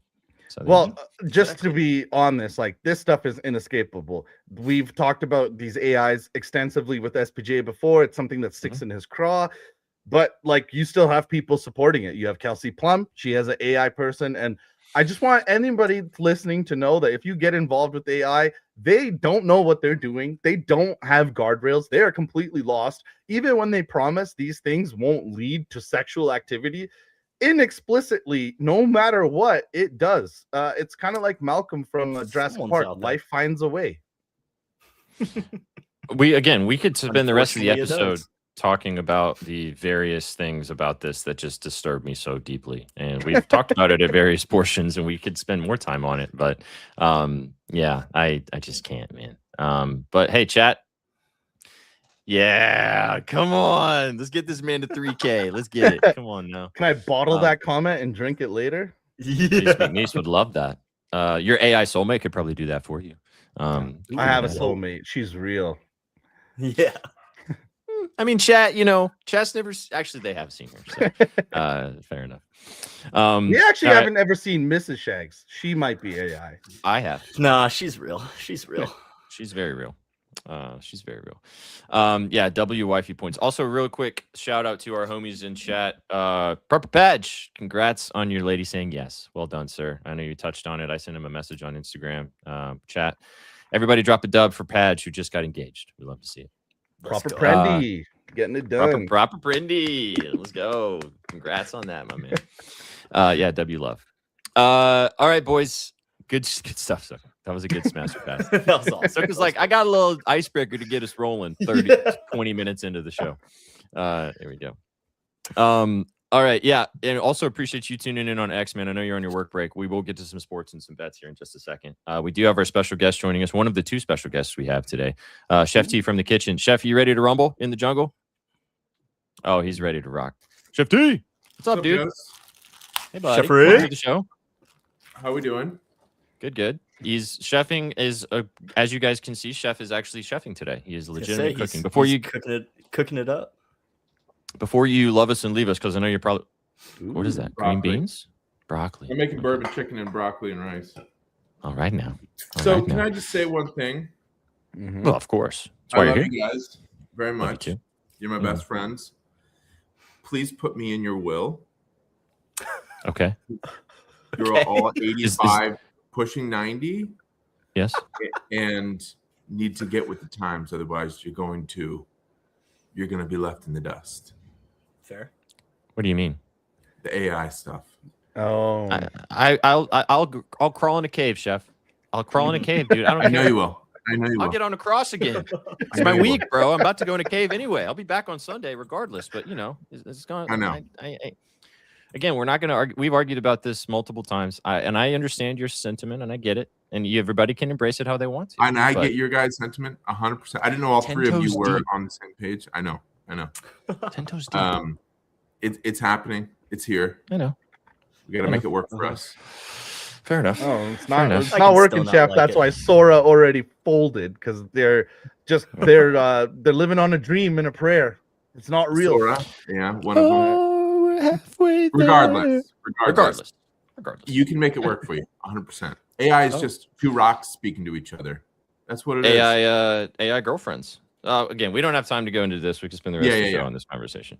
Love you too. You'll be in my will regardless. And when we're 90, I hope that we're still chat. When we're 90 years old, would you guys still tune into Bettspresso and watch us old fucks talk about sports? I'm bequeathing Chef all my Blu-rays. Oh, let's go. Blu-ray. Before we throwback, I know you're gonna have to get out of here shortly. So give us like a quick rundown of how you feel about the NBA slate tonight, or whatever you got for us today on what you're loving today in the betting world. It's so funny. Everybody was like expecting this. Oh crap! Hold on. Sorry. It's okay. Duty calls. Actually, you know what? Let's Chef, we're gonna go to our other guest real quick, and then we'll flip back to you. Do you have time for that? Oh well, I guess I've just decided that we do. Okay, let's go to our second special guest of the day, our favorite Thursday segment besides Chef in the Kitchen. Where in the world is Gretzky Betsky's? And oh, it looks like a fun place today. Oh man, what's up, big dog? How we doing? Hey, can you hear me? All right. All right. There we go. I am Gretzky Betsky, and we are here at the epicenter of the hockey world, the Mullet Arena in downtown Tempe, Arizona. You can see right behind me, superstar Sun Devil, Mr. Number 4, Matt Betsky, I think his name is, something like that. But I mean, really, what's so just enthralling being here, it's not only do we have the Mullet Arena, which is what it's called, if you can see that. That's insane. Where the Coyotes played their last 2 seasons and the ASU hockey team currently resides. We are also right by the ASU track and field. Another historic landmark in sports history. That actually used to be the baseball fields where Barry Bonds played college. Did you know that? Wow. These are the things we tune in for, Chet. Yeah, and we're going to just keep on going through this trifecta because we got more to show you while I pitch these plays. All right. Give us the continued tour. Yeah. Well, if you didn't know, I'm an alumni from Arizona State University, which is one of the most esteemed colleges academically in the nation. So graduating from there, especially with how I performed, is no easy feat. Another easy feat for some of these NHL superstars tonight is Mr. Kucherov, who he hasn't been very kind on the 2-point plays lately. He's only got 3 points in his last 4 games, no multi-point games in that span, but he's still fighting for the Hart Trophy. And he gets a Pittsburgh Penguins team who he's pretty good against. Kind of Snake Plummer, former ASU alum quarterback, who, if you can see this, that building right there in the mountains, that is the ASU football stadium where he used to lob the ball. Let's go. Hey, where he used to do a lot of plumbing. Kucherov 2 points at a discount today. Only minus 130-ish. You got it earlier. It's about minus 125. I think we got really good value. Pittsburgh have been really leaky. Almost all of those games have been going over 5.5. I like the over in the Tampa-Pittsburgh game as well. So if you want to kind of stack that or maybe add some shots, I think that's a good look. He sold us on Tuesday, Betsky, so we should go straight back to him. He really did. Yep. Yeah, he really did. We are going to get Chef back in here in a second, but before we get out of here, do you have anything else from the ASU arena besides the frat you're about to join that you'd like to tell us? Yeah, I am going to pledge on my way here. Over in this corner, you can see ASU Financial Arena, which is where the basketball team plays, and another superstar, ASU alum, Harding or something like that. Harding with the beard, yeah. Yes, he used to play right over here, which I'm about to walk by. Betsky, the real GOAT from ASU is actually Lou Dort. Let SBJ know about that. I saw Dort play a couple of years ago, actually. He's from Quebec. Yeah, right next to me is where he played as well. So another superstar on the NHL side, not from ASU, but from Phoenix, Brady Tkachuk. He screwed me on Tuesday, not getting a point against his brother's team, but the Panthers spanked the Sens 6-3. That's egg on your face, kind of like not getting a degree at ASU. We're going to go to Brady, 3.5 shots on goal, minus 130. I know, it's a little juice, but that's fine. Gets the Sabres, who he's hit 10 out of his last 12 games against. This is a must-win for the Sens, so give me all the shots. I like his goal tonight as well, or do his 4 shots and a point, I think is a nice look. He did screw us, and he forgot he was playing his brother, and Matty got the paddle out and gave his younger brother the Mickey. Yeah, he got a goal and 3 assists. Yeah, gotta love it. All right, dude. Well, glad to have you join us. Our favorite Thursday, Where in the World is Gretzky Betsky's? This was a very good one. A little sports history, if you will. little sports. See, you guys, this is the stuff you tune in for, chat. This is why you're here. He spoils us. He spoils us indeed. All right, love you, bud. Anything else? All right. Nah, that's it. All right. Have a good one, dude. Enjoy the go do a keg stand. Send us the video. All right, will do. Ciao. Okay. Ciao. Just an absolute goat. What a guy.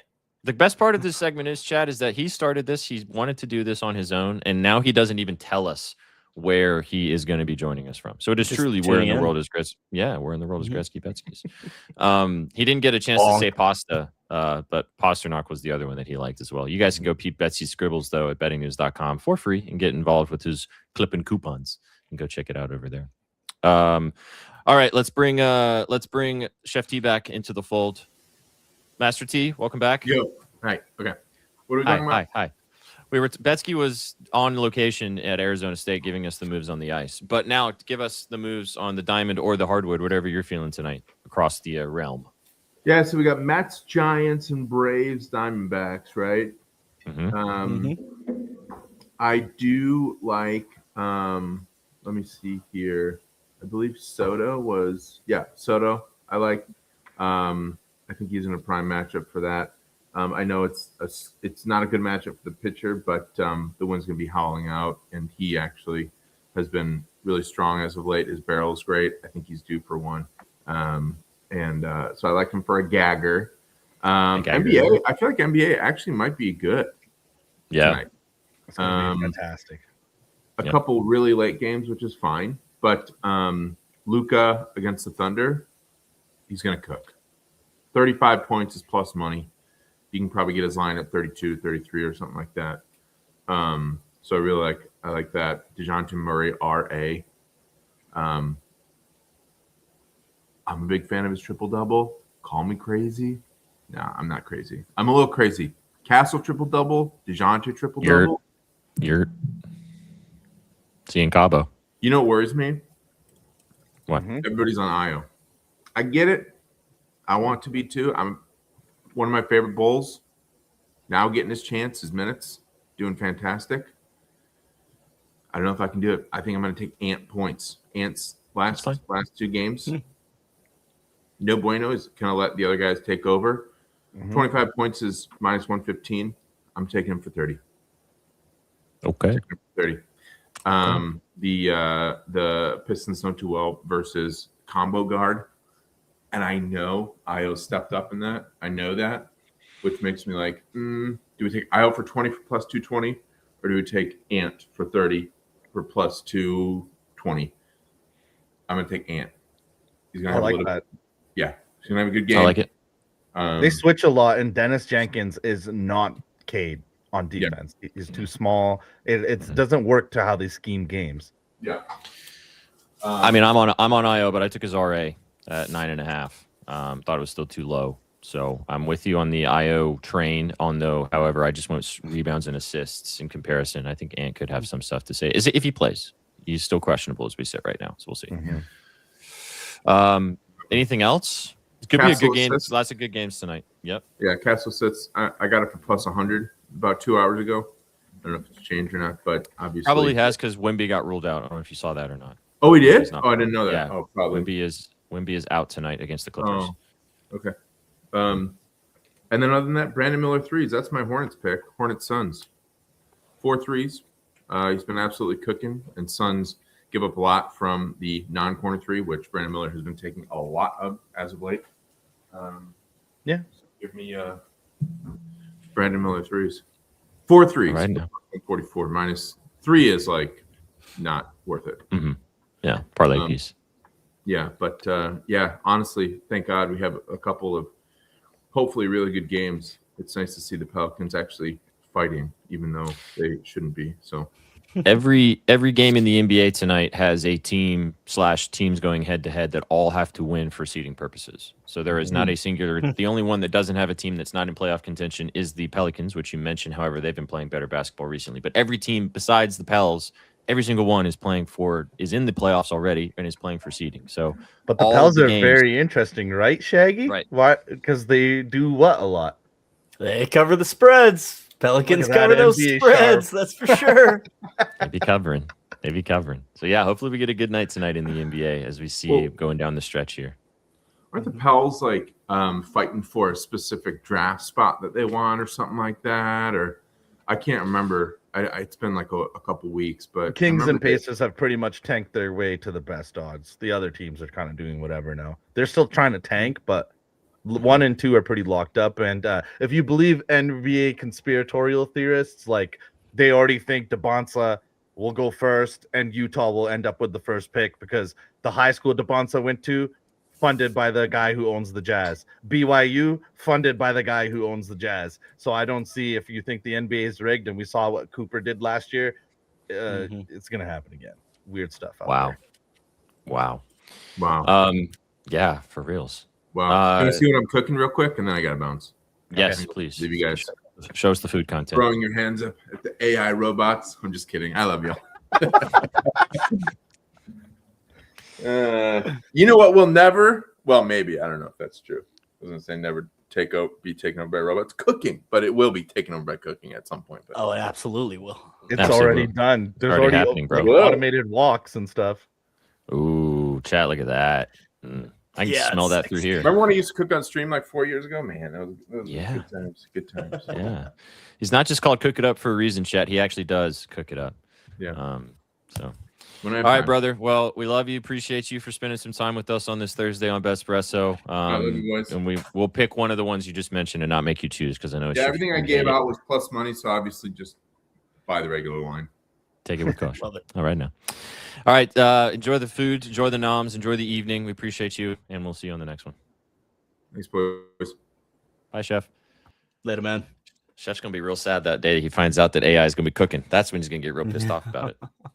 Yeah, dude, there is a video when I was doing my research for this that they've developed a hand that's more opposable and precise than a human hand.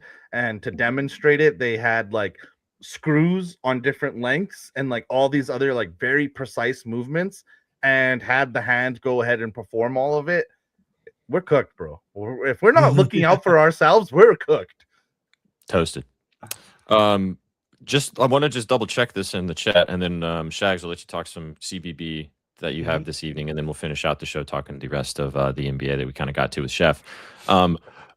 Is this true from you know who? Ant is out. Is that official? Let me double check that real quick. Chat maybe can let us know if that is official as well. That must have just happened because that was not the case a little bit ago. Yeah, I've seen a couple of comments, and yes, I'm seeing from Underdog NBA 2 minutes ago, Anthony Edwards, knee and illness ruled out for Thursday. I'm really glad I got that RA line for IO earlier today. So very scared for Duren now. I don't like that. I needed it to be a competitive game. I think it'll still be competitive. They'll still be good without Ant.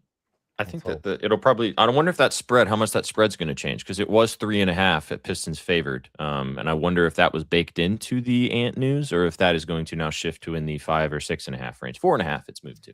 That should be a fun game though because every time Ant's been out, Io and Bones are just track meeting it. Gerald, this is really funny because there's that song about there's so many guys in the NBA named Jalen. That's Sook. Basically, and how he wagers. That is him. We need to do a video of you being that guy, but changing it to that's how you bet on the NBA. I only bet on the NBA a guy named Jalen. Basically. Oh yeah, I'm seeing that Pistons spread jump from 3.5 to 5 right in front of our eyes. Well, then I am happy, and I will expose myself that I do have B-ball Paul Reed for 3 assists instead for plus 400.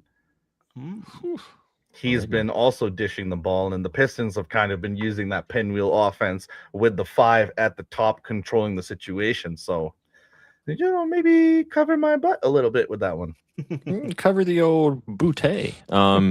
Before Shax talks about the CBB, and then we'll finish off talking about the NBA. If chat, you have a few more days, basically until tomorrow, BETSPRESSO time. To good juicy, go download the Juice Reel app. Get involved with our friends over at Juice Reel. Use that QR code on the screen to check it out. It's free to download, and if whoever downloads between now and tomorrow's BETSPRESSO will get entered to win one of our crispy new BETSPRESSO hats, which that's a terrible kind of side picture, but there you go.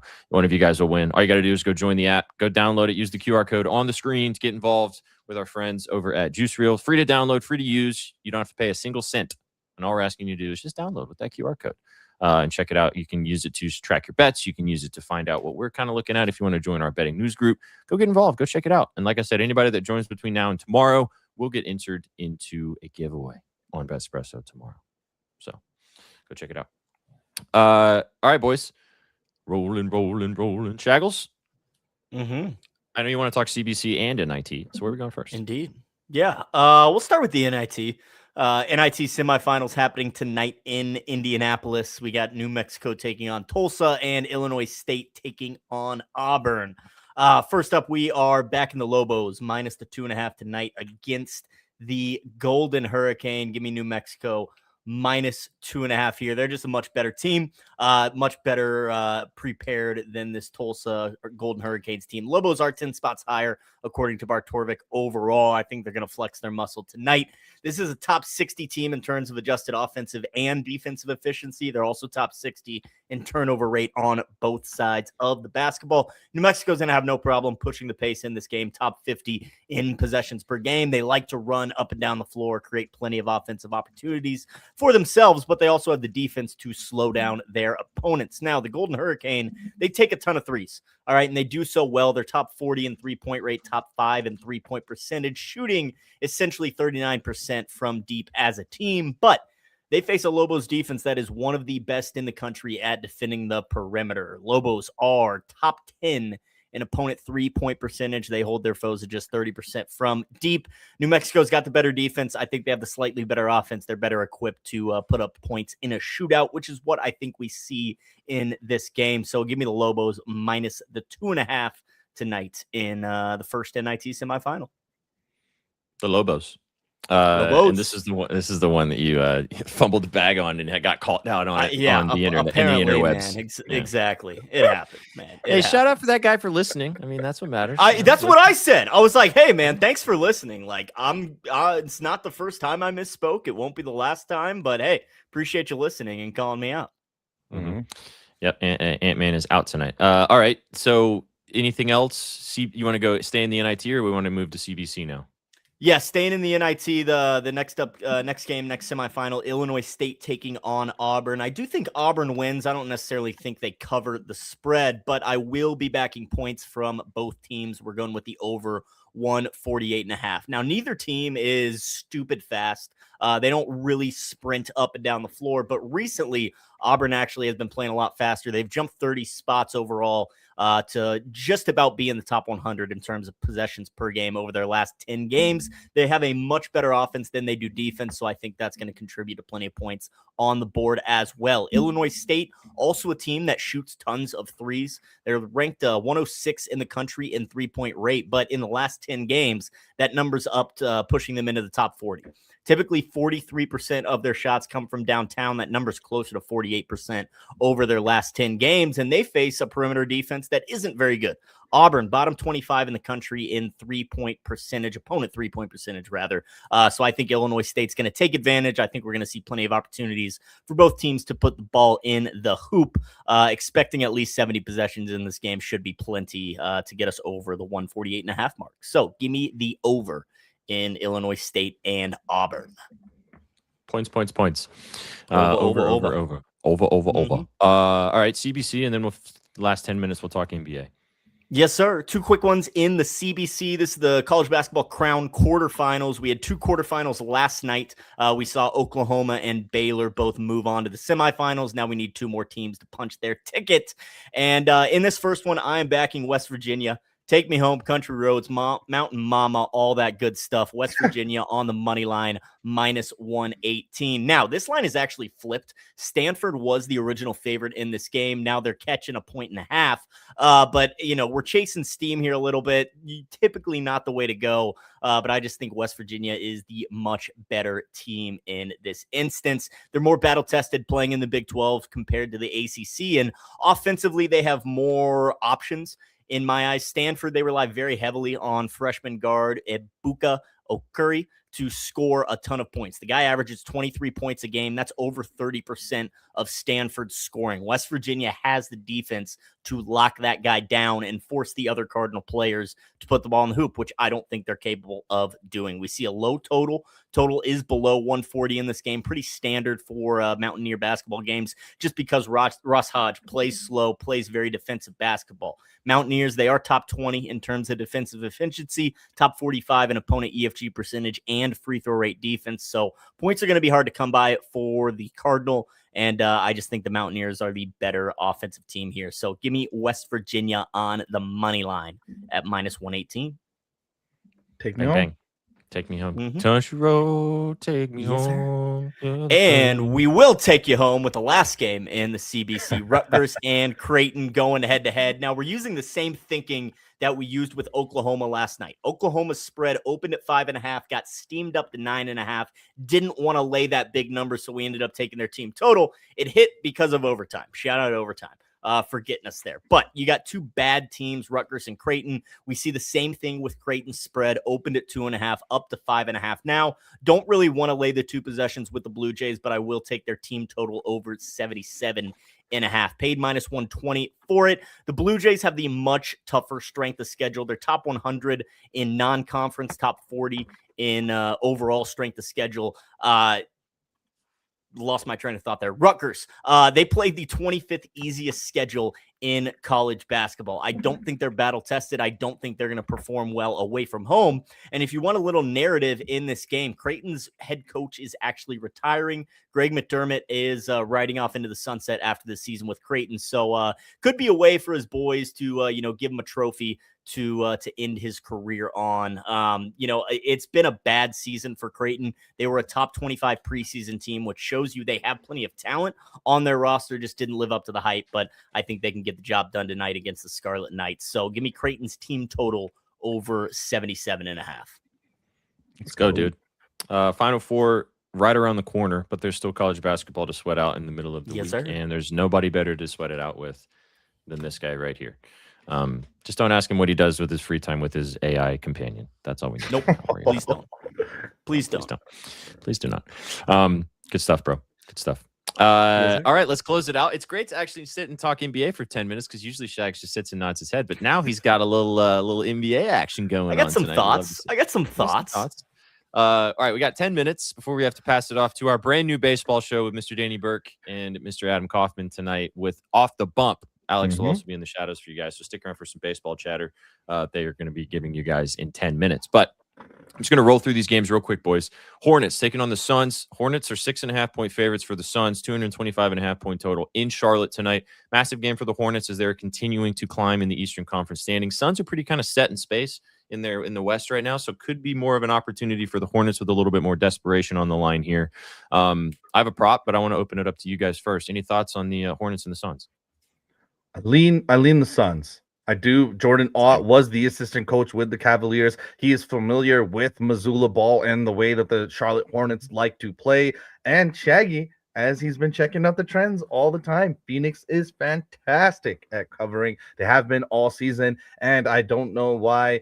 I love both of these teams. If you watch the All-Stars team, I love both of these teams. But for whatever reason, the Plums are telling me it's the Suns tonight. Yeah, you got the two best ATS teams in the NBA, both hitting nearly 60% against the spread. So nothing from me, but the spread does seem a little large in my eye. Catching two possessions with the Suns probably seems like the right side here. I feel the same way, which is why I think I would take the Hornets with the spread because it feels like it's the Suns too easy to me. Like you said, Sook, this team should cover 100%, probably even went outright. But this game means a bit more for the Hornets right now with the Eastern Conference standing. So I think they might come out and try to take care of business, especially coming off a couple losses as well. My prop in this game is on the Sun side, though, so I'm hoping that this game does stay within the number. I got this last night, so the line has moved a little bit. But Devin Booker over 5.5 assists, -115 is the line I got here. It's up to -125. Hit this in 5 of his last 6 games. Dylan Brooks is obviously back in the lineup, so D-Book's going to have even more facilitating he's going to have to do. And, by the way, he's hit this in 3 straight games against the Hornets. He had 10 assists against them when they beat them in the desert at the beginning of March. So 5.5 feels a little too low for Devin Booker. All right. Keep it rolling. Pistons taking on the Timberwolves. Chef liked his threes. Stifler, if you want to get involved there, but I'm sure the points is fine. As Shaq said when we started, as Ant did get ruled out, Pistons now 5.5-point favorites as they were 3.5 earlier. 222.5 point total. Sook, you want to just tell everybody why you're betting on a guy named Jalen again? Yeah, it's unbettable now, but I've been playing it. I've been chasing it. I've been laddering it. I think it's minus 220 now. I got this last night. I tweeted it out. It's absolutely insanity. And I just mentioned it real quick CLV, before. bro. Go ahead and grab B-Ball Paul Reed. Go ahead and grab his assist as well. I think you can still get the 2 at plus money. He is a fantastic player as well. And he's more of a Pascal Siakam type player than people really realize. And he's playing that small ball 5. I think this is a bit messy game. And the Minnesota Timberwolves are 22nd overall to assists allowed to the center spot. Yes, Rudy Gobert is a good defender, but I think between Rudy and Naz Reid, Pistons have been surprising a lot of people, and they have an opportunity to have some mismatches at their strengths today. They're a fantastic fast break team. I think this is a fun game. I have it laddered again. Of course you do, as you should. They finally let me bet the triple-double as well. So I did finally build that out. There you go. If it ain't broke, don't fix it. Any thoughts on this game, Shags? Nope, nothing from me. I think we're slightly leaning with Detroit on the spread earlier on the morning spread, but yeah, nothing from me in this one. Yeah. What's up, Garrett? Yep, back on the boob tube. Yeah, I took this earlier. It does kind of, as Skid's saying, this feels a little trappy to me now, but I'm rolling with it. I bet it earlier, and I like it even better now that Ant-Man's out. Io over 9.5 RA. Triple-double last game. Hit this in 4 straight starts. Don't really get why this line's 9.5. Maybe it's the game that the cheese, I take the trap and I find out, but I'm going to keep betting it anyway. So 9.5 rebounds and assists for Mr. Dosunmu. All right. Low enough to risk it for the biscuit. Down to risk it for the biscuit on that one. Probably the game of the night. Probably going to be tuned into this one, as you all probably should if you're going to watch the NBA this evening. Could be a Western Conference Finals preview. Could be the two of the top 3 candidates for the MVP going head-to-head. Thunder hosting the Los Angeles Lakers, 232.5 point total, as the Thunder are 9.5 point favorites in OKC tonight. Chef talked about it earlier. No sell job here. I'm on this too. Luka, the points. Gimme. Line's a little too low for me still. Even if he doesn't hit, I don't care. He's had 40 points in 3 straight games. He hasn't played well against the Thunder when they've played this season and in his past, but set it, forget it, don't overthink it. So I like Luka in this spot. I'll go first as well on this one. LeBron James. Over 12.5 rebounds and assists, plus money on this one as well. LeBron's been awesome. Had a triple-double against the Wizards in their last game as well. Has hit this on also 2 straight matchups with the Thunder. We're going to hit the Lakers. I didn't even... Yeah, he knows how to butter the bread. Yeah, give me the king. And I kind of lean with the Lakers to keep this game close. I hope they do, just because I want to watch a really awesome basketball game tonight. Yeah. Mm-hmm.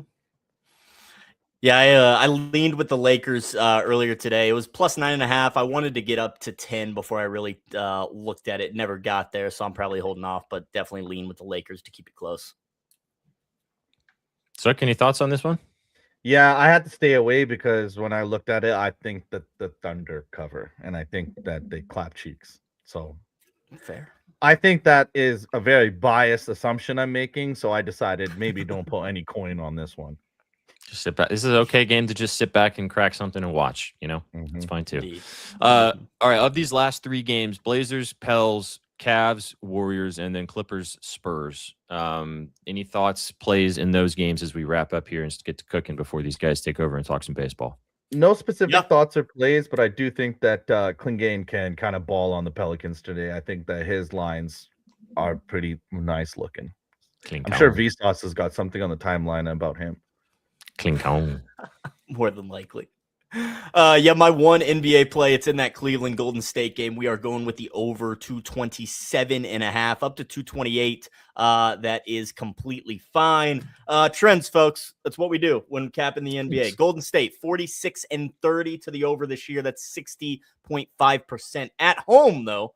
Hitting at 65%, 24-13. Sook dropped a little nugget in the morning spread earlier. 14 of their last 17 games at home have gone over as well. They're just an overs team, even on back-to-backs, 9-5 to the over. Now, Cleveland just 37-39 to the over, so not necessarily an overs team, you could say, but 22-16, that's 58% on the road, and 8-7 with a rest advantage. So give me some points in Cleveland and Golden State tonight.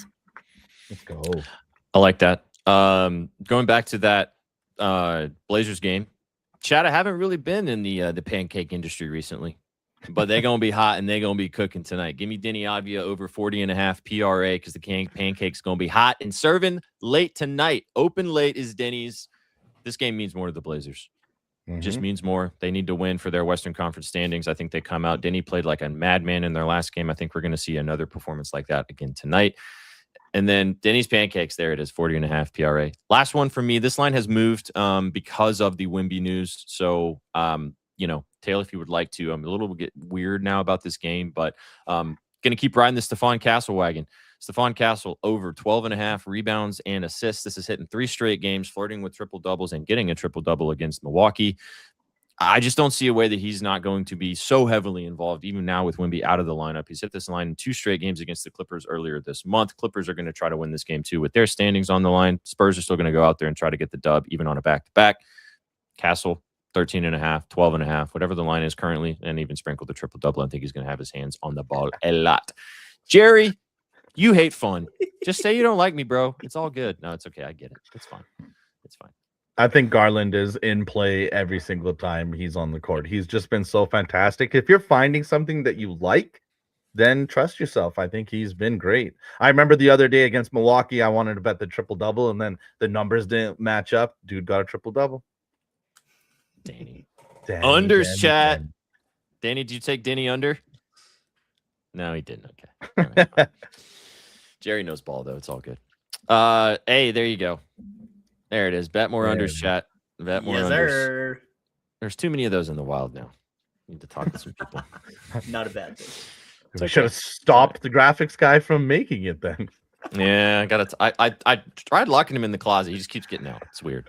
Yeah, I locked him in the basement for my show too. I'm scared. I'm scared.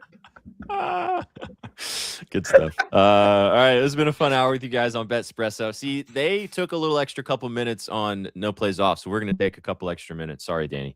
So you can blame Adam and Sia and Thorb while we cook the parlay for taking our time. All right, boys, let's cook, and then let's get out of here and pass it off to Off the Bump to talk some baseball. Shags, do you want to put any of these college basketball plays in the parlay? And if you do, which one do you like the most? I would say if we're going to take one, do New Mexico. We could probably just take the money line for a parlay since they're laying the 2.5. But yeah, I really like the Lobos. However, that is the early game. It does tip off in an hour. So we can also just leave it out if we want. No, let's get it in there. I like your analysis on it. And if you liked them plus 4.5, you got it last night. I mean, they might as well win outright, right? CLV, baby. All right, New Mexico, the Lobos on the money line. We can't take Duran, and I don't want to give out a plus money play in B-ball Paul. Okay. How do you guys feel about some like the Suns? I know you guys both like the Suns. I lean a little more Hornets, but I think the 6 is probably safe with the Suns. Yeah. I like it. I bet it. Let's do it. Okay. Suns and the points. Do you guys we got to take something in this Lakers Thunder game. Are you guys down to just do Luka points? Or I like LeBron's RA quite a bit. Maybe staying off the side since we see that a little differently. Any thoughts on that game? I think both of the superstars are pretty safe for their points. Everyone's trying to make a statement. Okay. Should we just take Luka for 30? Yeah. Okay. Yeah. Let's do it. All right. Luka for 30. And then a take us home and tuck us in piece. What did Chef? Oh, Chef liked Castle as well. He said assists. You guys down to roll with Stephon's RA? Or we could do your over, Shags, in the Warriors game. We also do have hockey from Betsky. Oh, we have hockey. Let's go hockey. Kucherov really point. Yeah. Kucherov. He sold us the other day too. He owes us.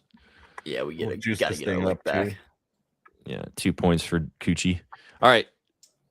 New Mexico money line, Phoenix Suns plus the 6, Luka Doncic 30 points, and Nikita Kucherov for 2 points, plus 837.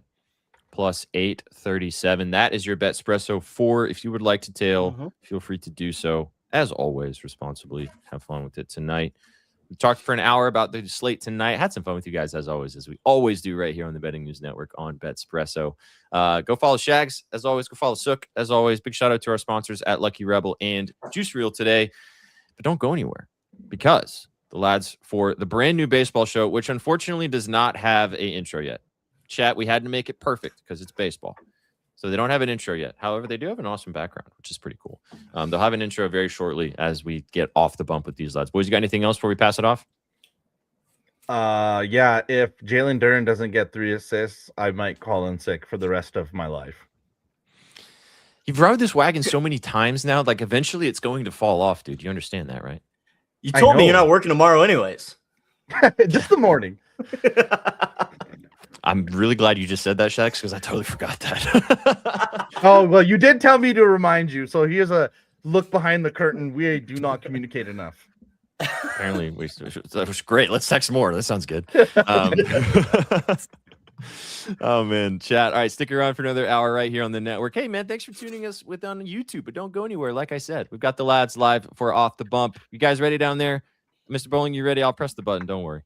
You guys Get those keys ready. Get those keys ready. All right, chat, here we go. Let's go to the diamond. Get off the bump. Let's do it.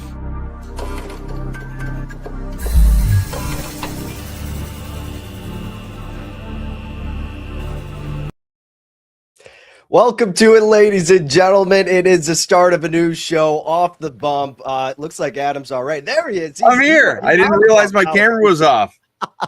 I'm with you. This is what happens when we don't open. When I don't have ample, when I don't have 6 minutes of extra time to prepare for my camera to be on. Hey, you got to make the grand entrance. We'll take it any way we can. Oh, yeah. But hey, you got it. It's Adam Kaufman, ladies and gentlemen, myself, Danny Burke. Familiar faces here on the Betting News Network, but not a familiar show. Like we said, a brand new one covering all things on the diamond.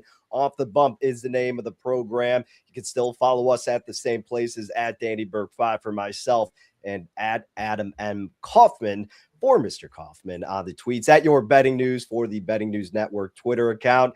Adam, brother, it's a pleasure to be with you as always, and excited to talk a little bit of a different arena here. Not so much football and a little bit of basketball, but now we're fully diving into baseball. How we feeling? Well, and when you're not doing golf too, you're all over the map here across BNN. Where are you, most importantly, where are you coming to us from? Because this is not this looks like your childhood bedroom. Yes, you nailed it. It is. So it's a remade version of it. So my dad now has moved into this and made it his office, but it is my childhood bedroom. You can see a little bit of the ivy here in bricks. So my room is like painted Wrigley Field theme. So yeah, it still has the painting up there, like the marquee side, like all the Wrigley Field antics are still across the entire room, man. But now it's just a little bit different with the backup here. So it kind of works out, honestly. Yeah, looks good. Looks good. Thrilled to be here with you, and looking forward to Thursdays here during the baseball season. We're gonna have some fun. No question. Well, of course, today's slate is slim pickings, which is kind of unfortunate, but it's not a day to launch. Yeah, and look, we already had one game today, 5-1. If you got involved in that one, Twins. Didn't go my way. 5-1.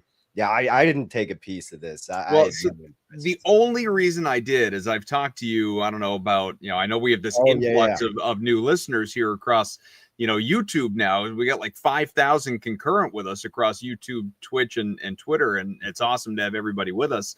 People with us a couple hours ago on no plays off as well. But my streak betting that I do in Major League Baseball, it has its ups and downs for sure.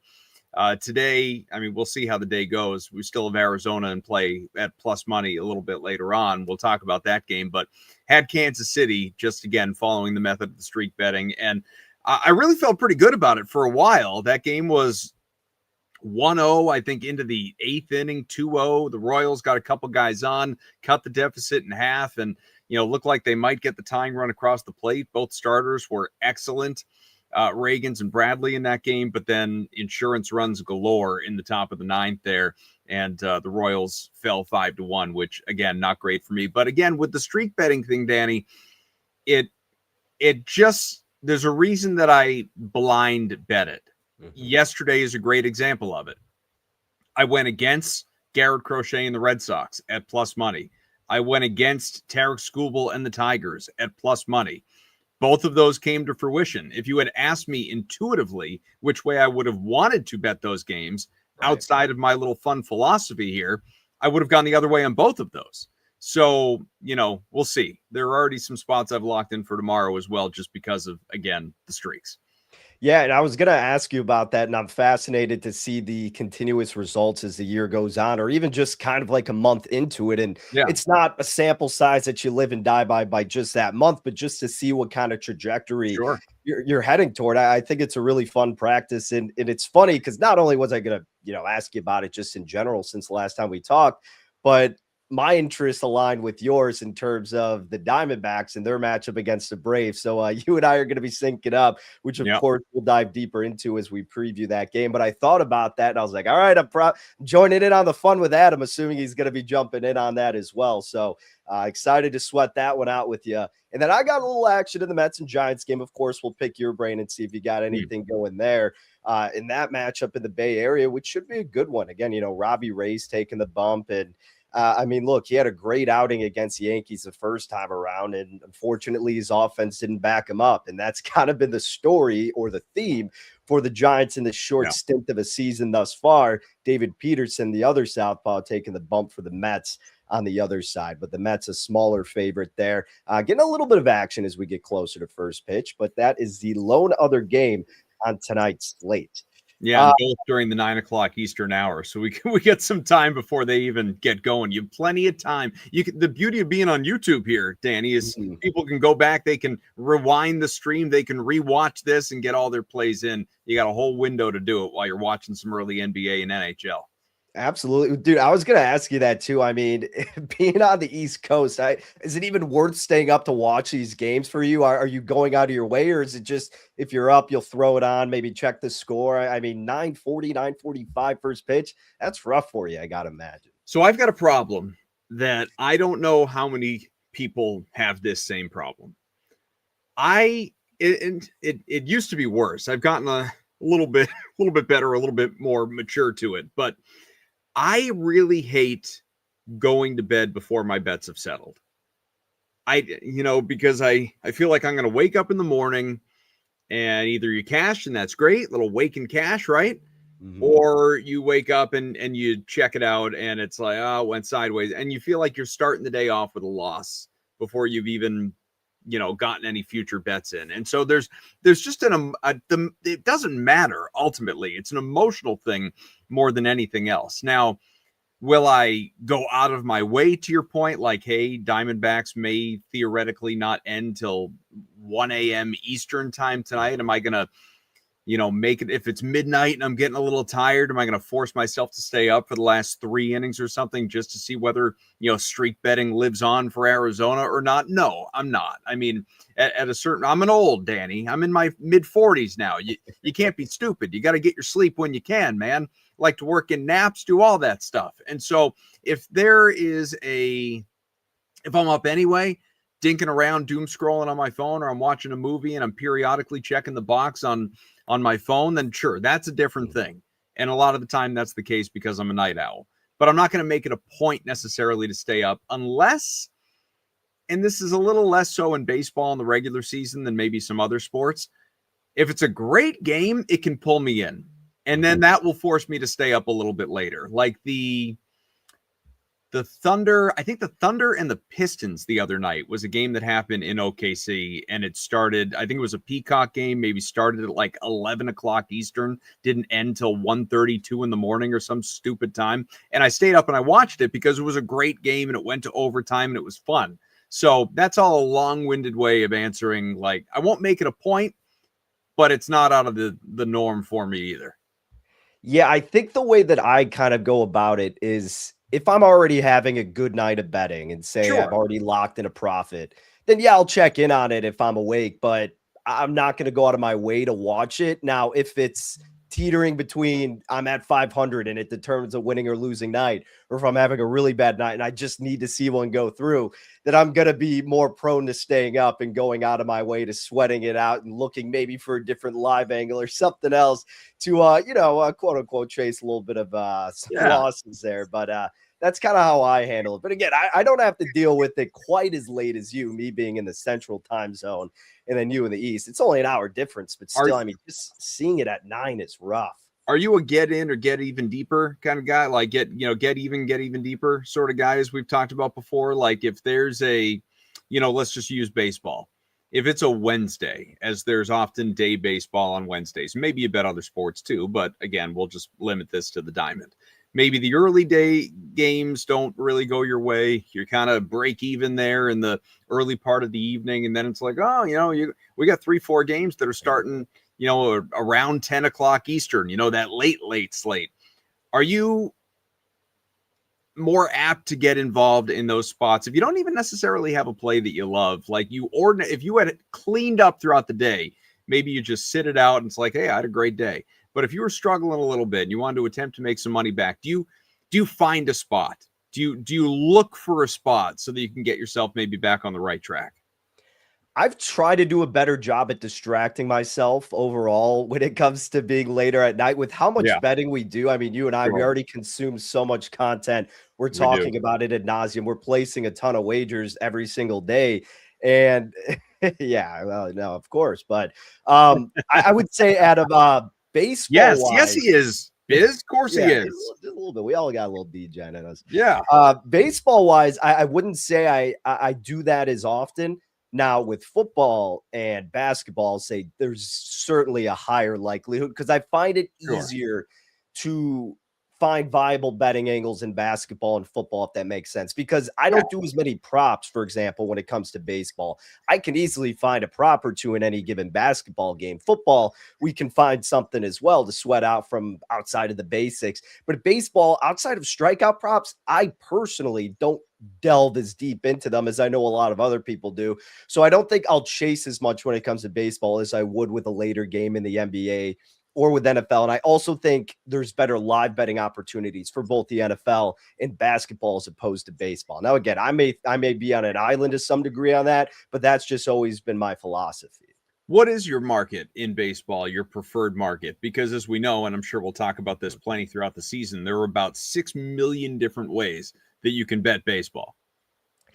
It's certainly money lines and run lines, and I will flirt with some totals, but when I do, I try to go first 5, and I'll just be honest, I don't have that much success with the first 5 totals. I try to do that more so than the full game because out of the way I kind of view it is I'm handicapping a majority of it on these starting pitchers anyways, who you're hoping can at least go 5 innings, and bullpens have increasingly become more volatile. Now, again, this was maybe a bit more, like 2-3 years ago when it was really crazy. It's leveled off a little bit, I would say, from how nuts it felt like a handful of years ago. So I didn't want to have it come down to potential, craziness coming out of this relief staff, or of course, extra innings, and especially with the runner on second, which you and I talked about the other day.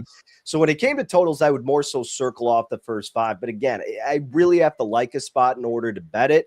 Otherwise, I'm pretty much just money line, run line, and the occasional strikeout prop, because with the other ones, I just feel like baseball's already such a hard sport to excel at. So to be overzealous on a guy's props and betting overs, now I know I can bet unders, of course, but in betting overs, I just find it harder to gain conviction in those plays. Again, I don't know why that is. That's just how I always view baseball. So I kind of just stick to those main 2 groups.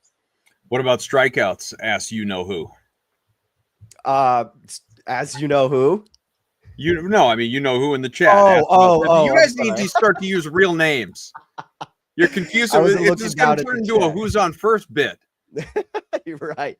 Yeah, you know who. Yes. That's what I was saying. The only one I would do would be strikeouts. But again, it was that and then the pitching outs. But those markets are set so perfectly, especially the outs recorded. You sometimes can still get an edge in the strikeouts department, but even then I'm going to be betting unders, and the unders that I like tend to be around the -140 range. So I'm still laying a steep amount, and maybe you could just bet a flat unit as opposed to laying, say, 1.40 units to win one, you just lay the flat one, and that's completely fine. But that's kind of why I don't do it as much as well, because that price wise, it's always taken me an extra length that seldom I want to reach.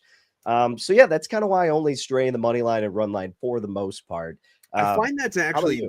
so the pricing part of it that you mentioned. I think that's a more interesting conversation in sports across the board. And I don't want to go on and on with this because we got to talk about baseball, and I'll answer the question that we just fired off at you as well. But I see a lot of people, most people who bet, especially people that have their own discords and they're selling picks, or people that are posting their plays on the Action app, or just on social media, whatever it is. It's a lot of, like you just said, I'm a $100 unit bettor. I'm gonna wager 114 on a minus 114 to win a unit, that kind of thing. I just find the conversation really interesting, and maybe it all kind of comes out in the wash, as the expression goes, as to whether people prefer to be a flat unit bettor or someone that bets to win a unit. In my experience, and I'm not a good case study because I don't have a consistent unit size. I bounce all around, and I bet, I wouldn't say I bet on feel per se, but if I really like a play, maybe I'm more invested in it than something that I just kind of want to sprinkle, like most other people. But for a traditional play, for instance, this baseball streak betting, I have assigned a $25 unit to it because it's fun. It's an experiment. Some nights there might be 8 plays. Day like today, there's just a couple. Depends on the slate. Depends how those teams are doing. But I am flatly putting down $25 on each one, whether that is on Kansas City at minus 150 today, or it's on Arizona at plus whatever the number. I am putting down $25. So I don't know. Do you have a philosophy on that when it comes to betting to win a unit versus flat betting a unit amount?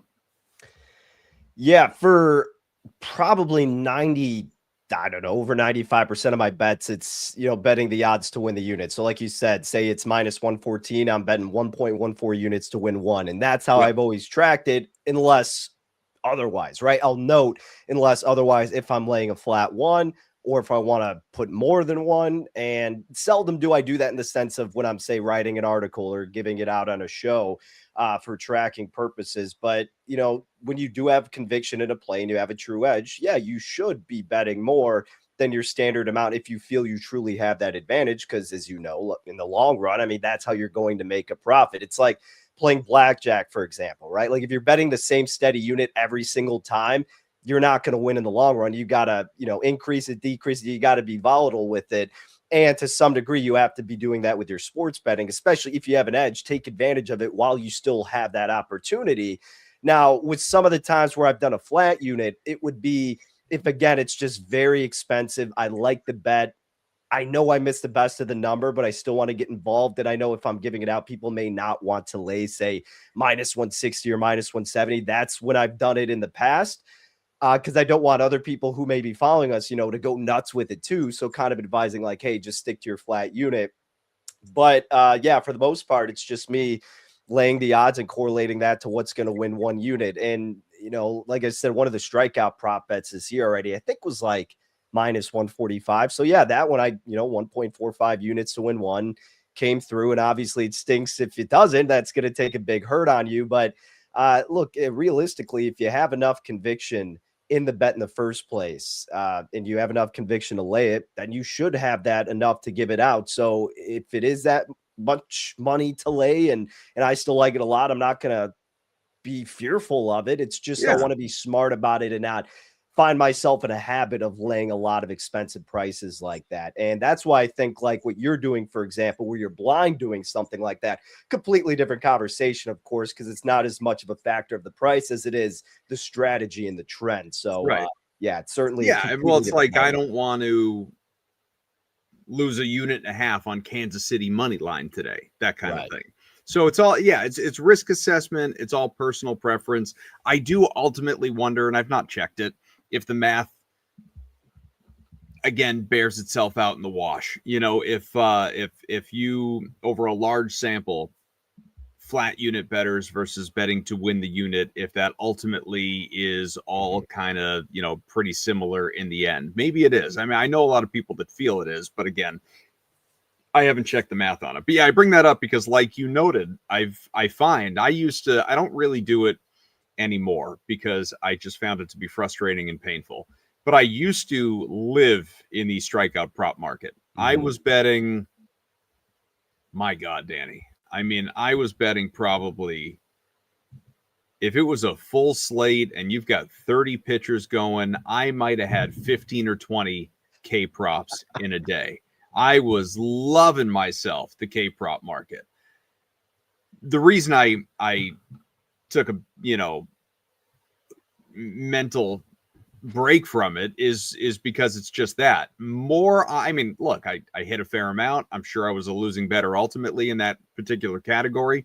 But what was just breaks your brain is like, oh my God, these numbers are efficient, as you said before. I was like the number of times, and it was the majority, that I would win or lose by the hook was I couldn't tolerate it anymore. I was like, I got to get out of this space. Never mind getting more choosy and picking particular spots. It was like, no, I just want nothing to do with this market. This market drives me nuts.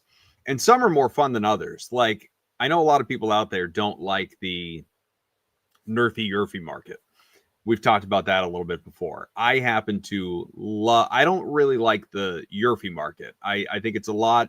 It's like betting unders in basketball or football or whatever else, right? Like, it's just easier to bet against human achievement than to bank on something happening. 100%. So even in the weather is, like the two starters on the mound suck, and these pitching staffs are bad, and it's hot, the balls, the wind's blowing out. Like, you can always talk yourself, as we get to certain points on the calendar, especially in the summer, into good yerfy spots. And you know what? They may hit. Like, good on you.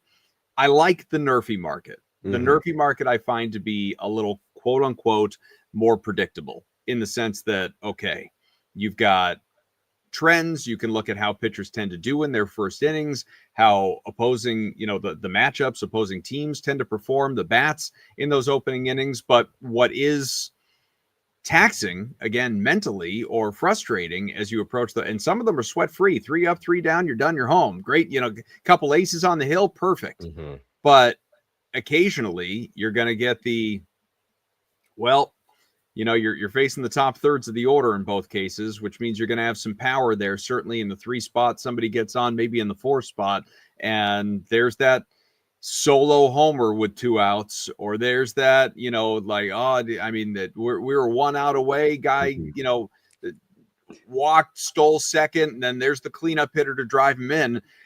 I just kind of like the excitement of, it's a fun sweat. It's a quick sweat. You can, if you nail it, you can roll it over into another bet in the game, or just a different game if the games are staggered. So I like the market. Some markets to me are a lot more fun than others. But man, the K-prop market, and I see Fam in the chat talking about how Evaldi sold him yesterday. Some markets I have just learned in the last few years I need to stay away from.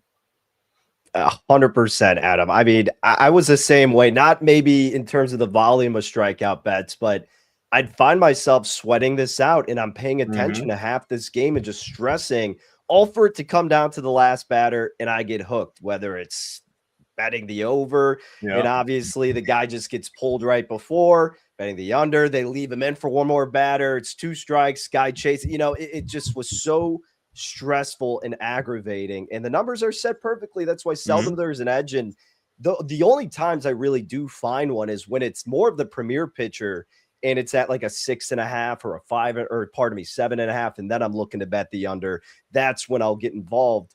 And same thing with like the pitching outs. I mean, again, those markets are fun. I love them. I know Fam was talking about them, but those are just set so perfectly, unless you genuinely know what pitch count the guy's going to be on and you have a hint. Like, it's so hard to gain an edge on something that we have a large sample size of, which makes this prop market in baseball really, really just ferocious and tough to attack from my perspective. And that's why I like looking at money lines and run lines to where you could get some plus money, especially with the run line, because in that sense, well, if you have conviction in a team, you don't want to lay, say, minus 140 or higher. Well, more often than not, the game is going to land on a different number than one. So there you go, already getting plus money on a side you like, which more often than not is going to land on 2 or more. So that's why I find myself betting run lines and money lines more often. I do love the first 5 market, though. And it's one that I really never played until maybe, let's call it a year and a half ago, somewhere along those lines. And I kind of fell in love with it because, as you said, I mean, baseball, we talk about it all the time. It's such a volatile sport. And yeah, starters can obviously be volatile as well. But, you know, really the volatility comes in with the bullpens. And, you know, either, I mean, I've won and I've lost as a result. We all have. Either my team goes in the 9th inning with a lead and blows it, or maybe my team is, you know, down going into the 8th, comes back, miraculous fashion, hits a bet. Like, it's good. I understand why people involve themselves in the full side. But what I like about the first 5 is you're just removing the bullpen from the equation, and you're just handicapping what you know and what you believe. What you believe, you know, is the starting pitcher caliber. And, you know, look, let's say I had hypothetically, just to use a couple aces as examples. Let's say I had taken, you know, Red Sox first 5 yesterday, Detroit first 5 yesterday. Now, neither of those bets won. In fact, I'm pretty sure Detroit lost. I think it was 1-0 at the end of 5. The Red Sox might have pushed, you know, might have gotten your money back on that one at the end of 5, if I remember correctly. And I may not. I think it was 2-2 at the time. But you get the point. You're at least, you know, you're getting yourself into a position where it's okay. I don't really want to do the first 5 run line, you know, which is, again, guaranteeing that my team is going to be winning by at least a run after 5. Then you're putting a little extra onus on the offense. But if I just believe that, you know, starter X, you know, ace X, number 1 X is going to go out and twirl for 5 or 6, it's a good spot. Now, it would have gotten you killed on opening day with Paul Skeens. I'm sure a lot of people probably had their parlays blown up with a Pittsburgh first 5 before the season effectively even started. But I do like it as an approach to just sort of lock in a little bit more to some of what we believe are the narrative certainties.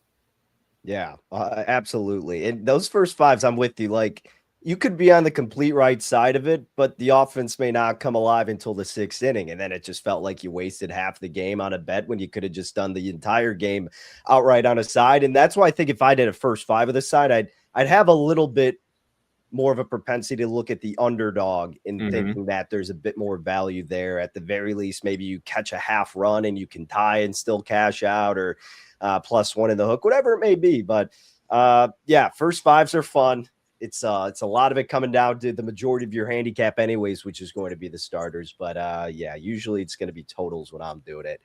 But seldom am I doing that as opposed to the full game. Brave of you jumping in on first 5 totals. And I get it. It's sort of the same conversation around, okay, I feel like I know what to expect from the starters. But yeah, those lines, given that their first 5s are just so short, right? You know, 3.5, 4.5, rarely in a bad pitching matchup. Maybe you'll get a 5.5, but I've played with them plenty with limited success. I just don't like to, it's hard, man. It's hard to say that, you know, 2 teams over the course of 5 innings aren't going to score 4 runs, you know? No, and you're right. And again, that's why I've strayed away from it. I did bet one yesterday. I think it was what game was it? The Royals and Twins, which ended up, I didn't even see the end of that. Yeah, 13-9. Geez. But I took the first 5 under 4.5, and it was 5-0 because the Royals scored 5 of their own, and then the Twins tacked one on. So I lost that pretty easily. Right. But I like the starting pitchers in that game. I didn't care for either bullpen, which, as you saw, that it led to 22 total runs. Gross. But yeah, like, I'm never really going to bet it if it's at 3.5. 4 would usually be the lowest I'd go. But you're right. Again, it is such a small amount, and really it could take one swing of the bat to pretty much derail it. And you could be absolutely screwed right out of the gates if there's a run in the first inning. Whereas if you do the entire game, you still have the rest of the game to have it kind of settle down and adjust. So I think that may be a learning curve that I need to adapt more to, is not being as afraid of these bullpens when I'm betting unders and extend it to the full 9 innings as opposed to the first 5. So yeah, I mean, again, it's something that I don't do as much, but I might have to. I mean, do you go too crazy, with the totals one way or the other, over unders?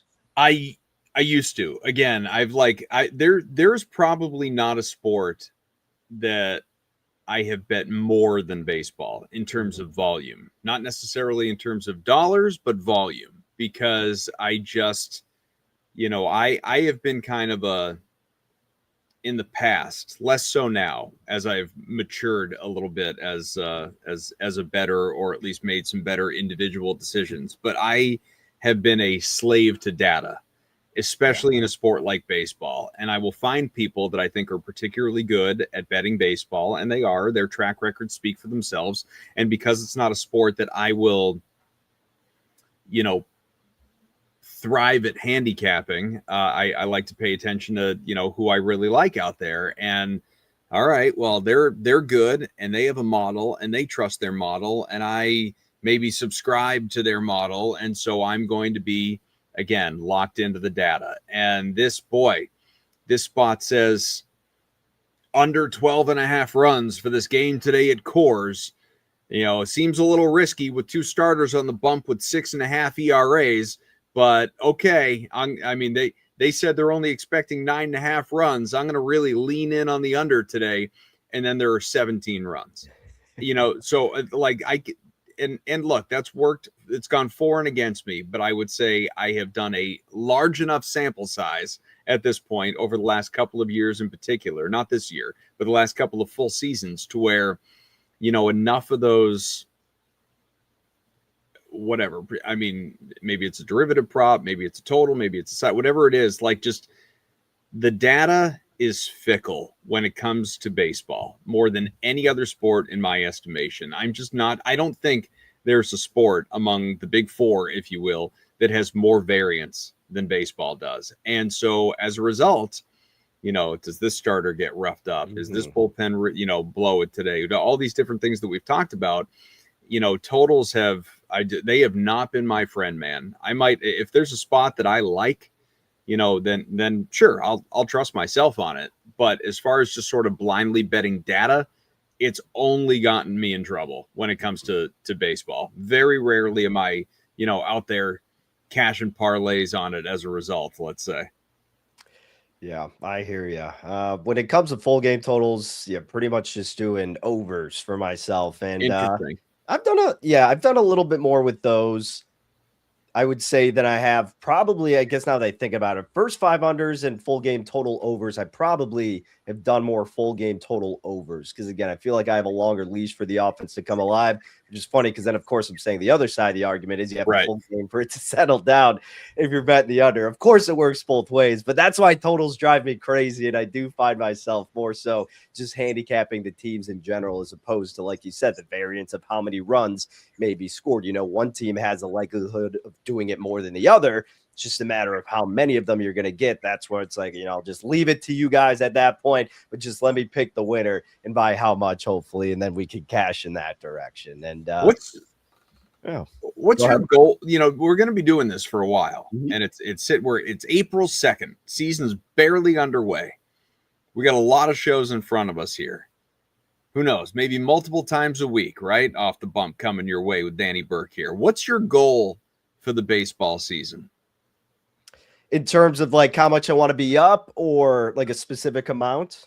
Whatever it is. I mean, if it's, like I've got a goal to be, plus 25, 30 units on the diamond this year, or it's, like for me, my goal isn't even honestly that lofty. Like I've had back-to-back, trust too much in the data, as a result, losing seasons, that I have decided that I am going to bet things very uniquely my own way this year and ignore the noise, if you will. And so my goal is very simply to just I just want to be profitable. I just want to be up at the end of the baseball season. I don't care if it's, 2 units or 200 units. 200 would be great, don't get me wrong, but I just want to be up, as opposed to a couple of seasons of it being a sport that has eaten me alive. So what? I'm curious what your goal for the season is. Yeah, it's funny. Baseball used to be my most profitable sport from like, I don't know, 2018 to maybe 2023. And then the past couple of years, it's been one of the tougher sports to handicap for myself. And it is ironic because, as you kind of alluded to, you get the most data available for baseball as opposed to other sports. I mean, other sports are kind of catching up now, basketball being one of them. Football, you're kind of limited to some degree, but obviously with, say, success rate, EPA, those type of things, you get a lot more help than you used to. Baseball, I mean, you could go into a whole ocean of statistics to help you out for just one pitcher. So I still rely on that data a ton. And it was just like the last 2 years, it felt like I continuously was on the wrong side, despite me believing the data backed it up. But again, kind of as you were speaking, I mean, that's what can make it such a difficult sport and why there's so much variances, despite what the numbers may or may not be telling you.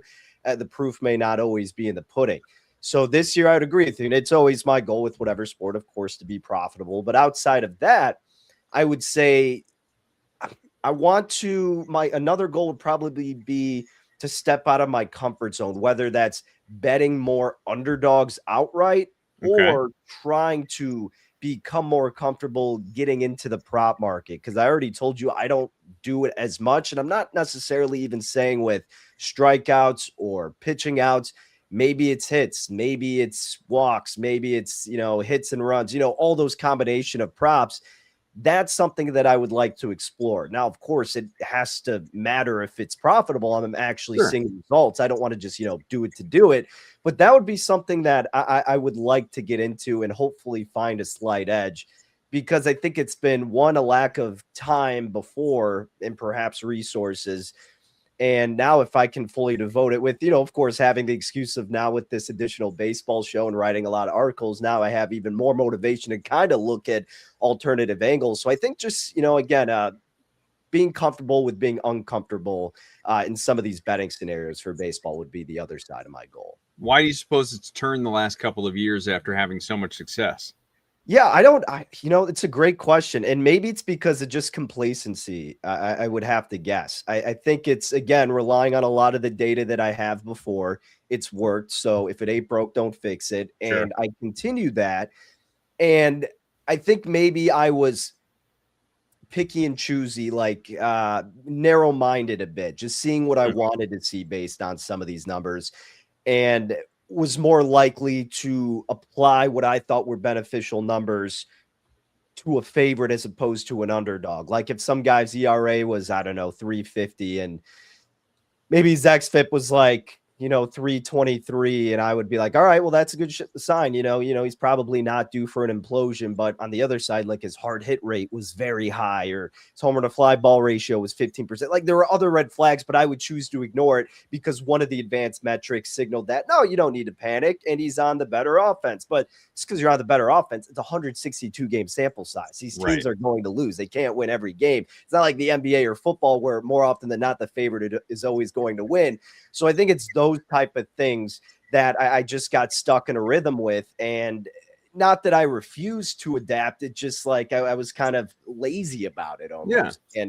And I think that's what I'm really trying to venture out of my comfort zone to attack this time around. Among all those advanced metrics, and I know this completely depends on the market that you're investing in, but is there one that you tend to trust more than another? One, piece of data that you find is more telling in where you should be investing? Yeah, I would say xFIP is probably my go-to that I always look at. And that's not to say I'll ignore, say, expected ERA or FIP. Those are probably the big three for me that I always look at. But if I had to pick one, tried and true, it would be xFIP. I also like to venture into Sierra, skill interactive ERA. That's kind of a metric where you're looking back and you're going, all right, this is what his true ERA really should be.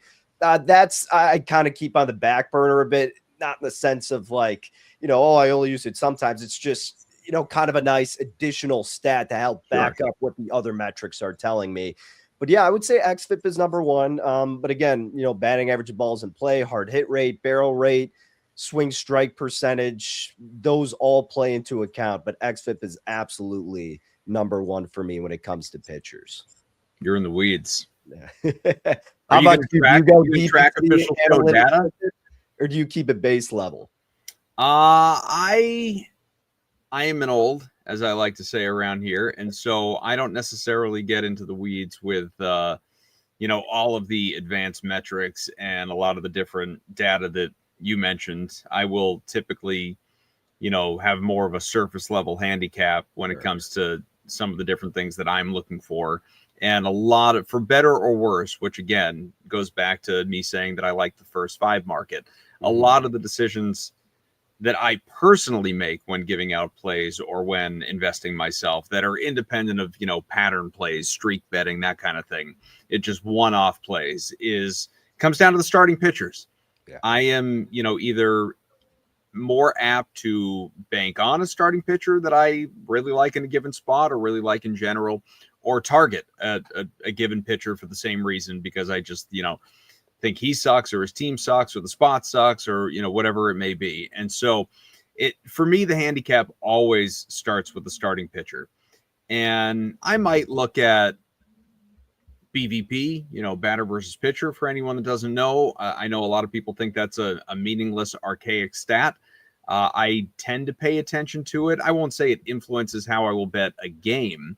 It might influence how I bet a particular player prop, given how a history looks between a pitcher and a batter, or whether I want to, F around and find out when it comes to a home run play or something like that. Although I don't bet those as much as I used to, because again, volatile as all get out. But I would say that's probably the best way that I can answer your question.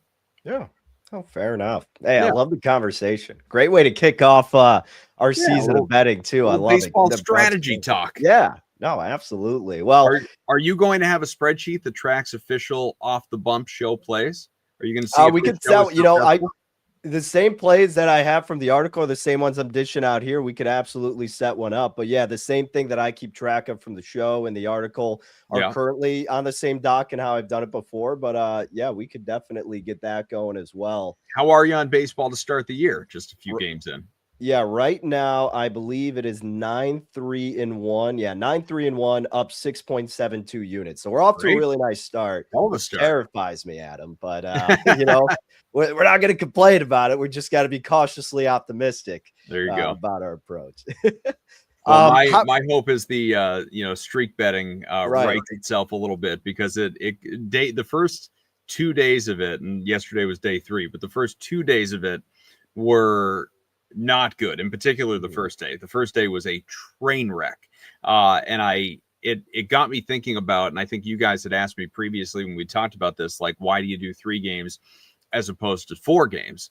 And if I did 4 games, most of those spots that obviously lost a couple of days ago, I would have sat out. I wouldn't have even been involved, and they never would have made it to a 4th because they ended at 3.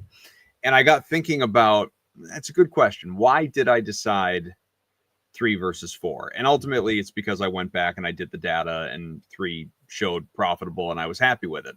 But my buddy who turned me on to doing this, who does it a little bit differently, but for himself, he does 4. And I started to, okay, why did he say he did 4?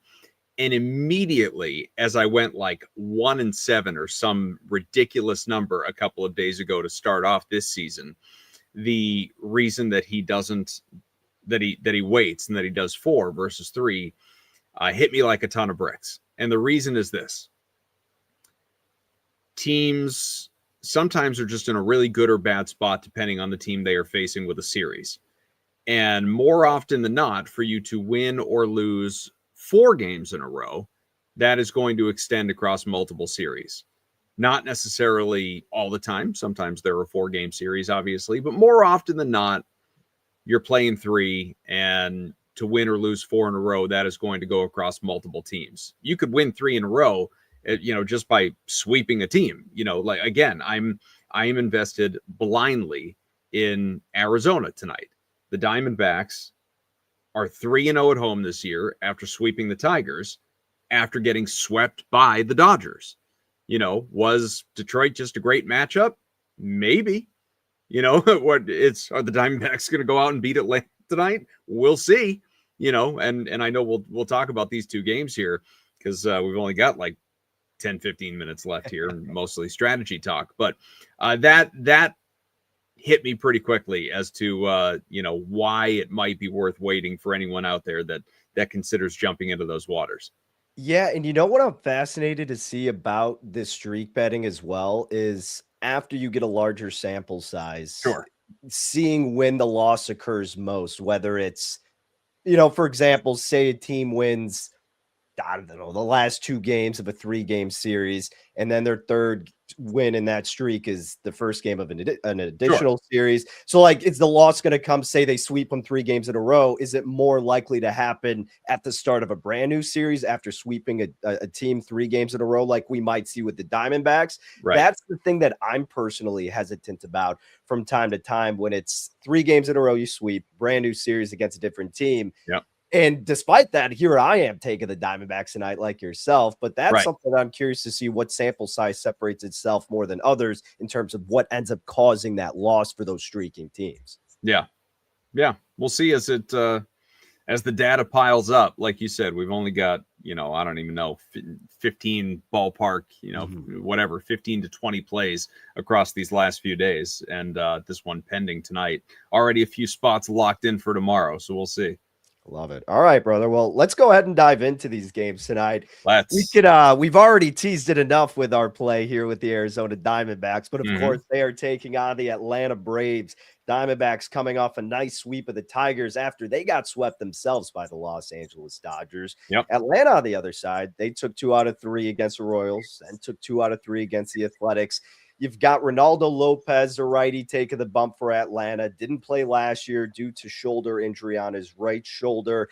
Ryan Nelson taking the bump for Arizona. Now, I know, again, this is blindly going into your strategy, so I'll just throw out some metrics there for the time being, and then obviously get your thoughts if there's any more outside of just blindly betting the streak. But with Ryan Nelson, his first start against the Dodgers, went 4.2 innings, 2 hits, 4 earned runs. Both of those hits were homers.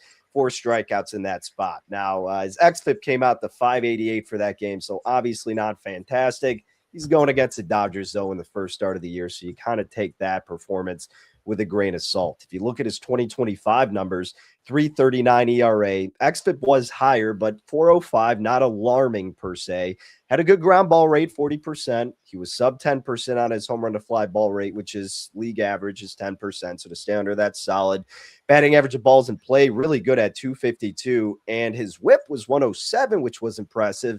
But like I kind of gave you earlier with the example, what little blip here is kind of concerning is his hard hit rate was 45.5%. So he does have the, he's susceptible to getting pummeled. And you saw that with the 2 home runs against the Dodgers. But is that going to happen against this Atlanta offense? Absolutely could. We know they're still a formidable group. They've gotten off to a slow start, though. They're 20th in weighted runs created plus and 141 at-bats against righties, 27th in isolated power against righties. Now, it's a very small sample size, very early, but I'm still going to take some of that into account. It's been about a week now, so I'm still going to use that statistically a bit. And on the other side, Arizona against Ronaldo Lopez. Lopez, again, didn't have any playing time last year, now had his one start, and it was against the Royals, and it was fine. 150 ERA, gave up just a 1 earned run. The 150 ERA is what it came out to, but his xFIP was 535. His expected ERA was 444. His hard hit rate, the last full sample we saw of him in 2024, was 44%. Also was teetering toward a 10% barrel rate, which is very concerning. The Arizona offense has been a little bit better so far than Atlanta's. 14th in WRC plus is Arizona's against righties. 3rd in ISO against righties thus far. So I feel like I have the better offense. I have a bit more stable, reliable pitcher right now. It's still a question mark with Ronaldo Lopez. You talk about the momentum with the streak, which is why I know you like him. And then you also put the cherry on top being the plus money price being offered with Arizona, Adam. And that's what made the Diamondbacks a very appealing play. I got them plus 103. I know they're even higher than that at some books now. If I'm not mistaken, the last time I checked, maybe plus 105 was available. But yeah, I like this Arizona team. And I think they're a squad that could fly under the radar for the beginning stages of this year. And hopefully that's the case tonight too. So I did get the plus 105 But again, I bought last night before I went to bed when I saw that line was released. And you can jump on a lot of lines for tomorrow, by the way, people, because we've got such a short slate today. In fact, Arizona's game against Atlanta tomorrow is already posted, despite the fact that tonight's hasn't been played yet. Again, it helps to know who starters are. But yeah, as you said, Lopez, the 1 run allowed over 6 in his first start against the Royals, only struck out a few guys. Nelson, he got, I don't want to say roughed up by the Dodgers because he only allowed a couple of hits. Things was, both were long balls, obviously. And so it looked a bit worse than maybe it actually was. This Braves team hasn't really played any close games at all. It's doubling up its opponents, outscoring them 24-12 so far through, obviously a half dozen games. The Diamondbacks, they've been outscored overall despite 3-3 record, I think it is. 3-0 at home after the sweep, as we mentioned before. And I will say, so I'm on Arizona, you're on Arizona. Fine. We're both on the Diamondbacks. Going beyond that, the total, which is sitting, at 9 in this game, feels just a little bit high. I would be inclined to bet the under if I was going to. And I'm going to be a hypocrite here for a sec, Danny. And I'm looking at the K-prop market in this game because these two teams, Atlanta and Arizona, strike out among the 4 fewest in all of Major League Baseball.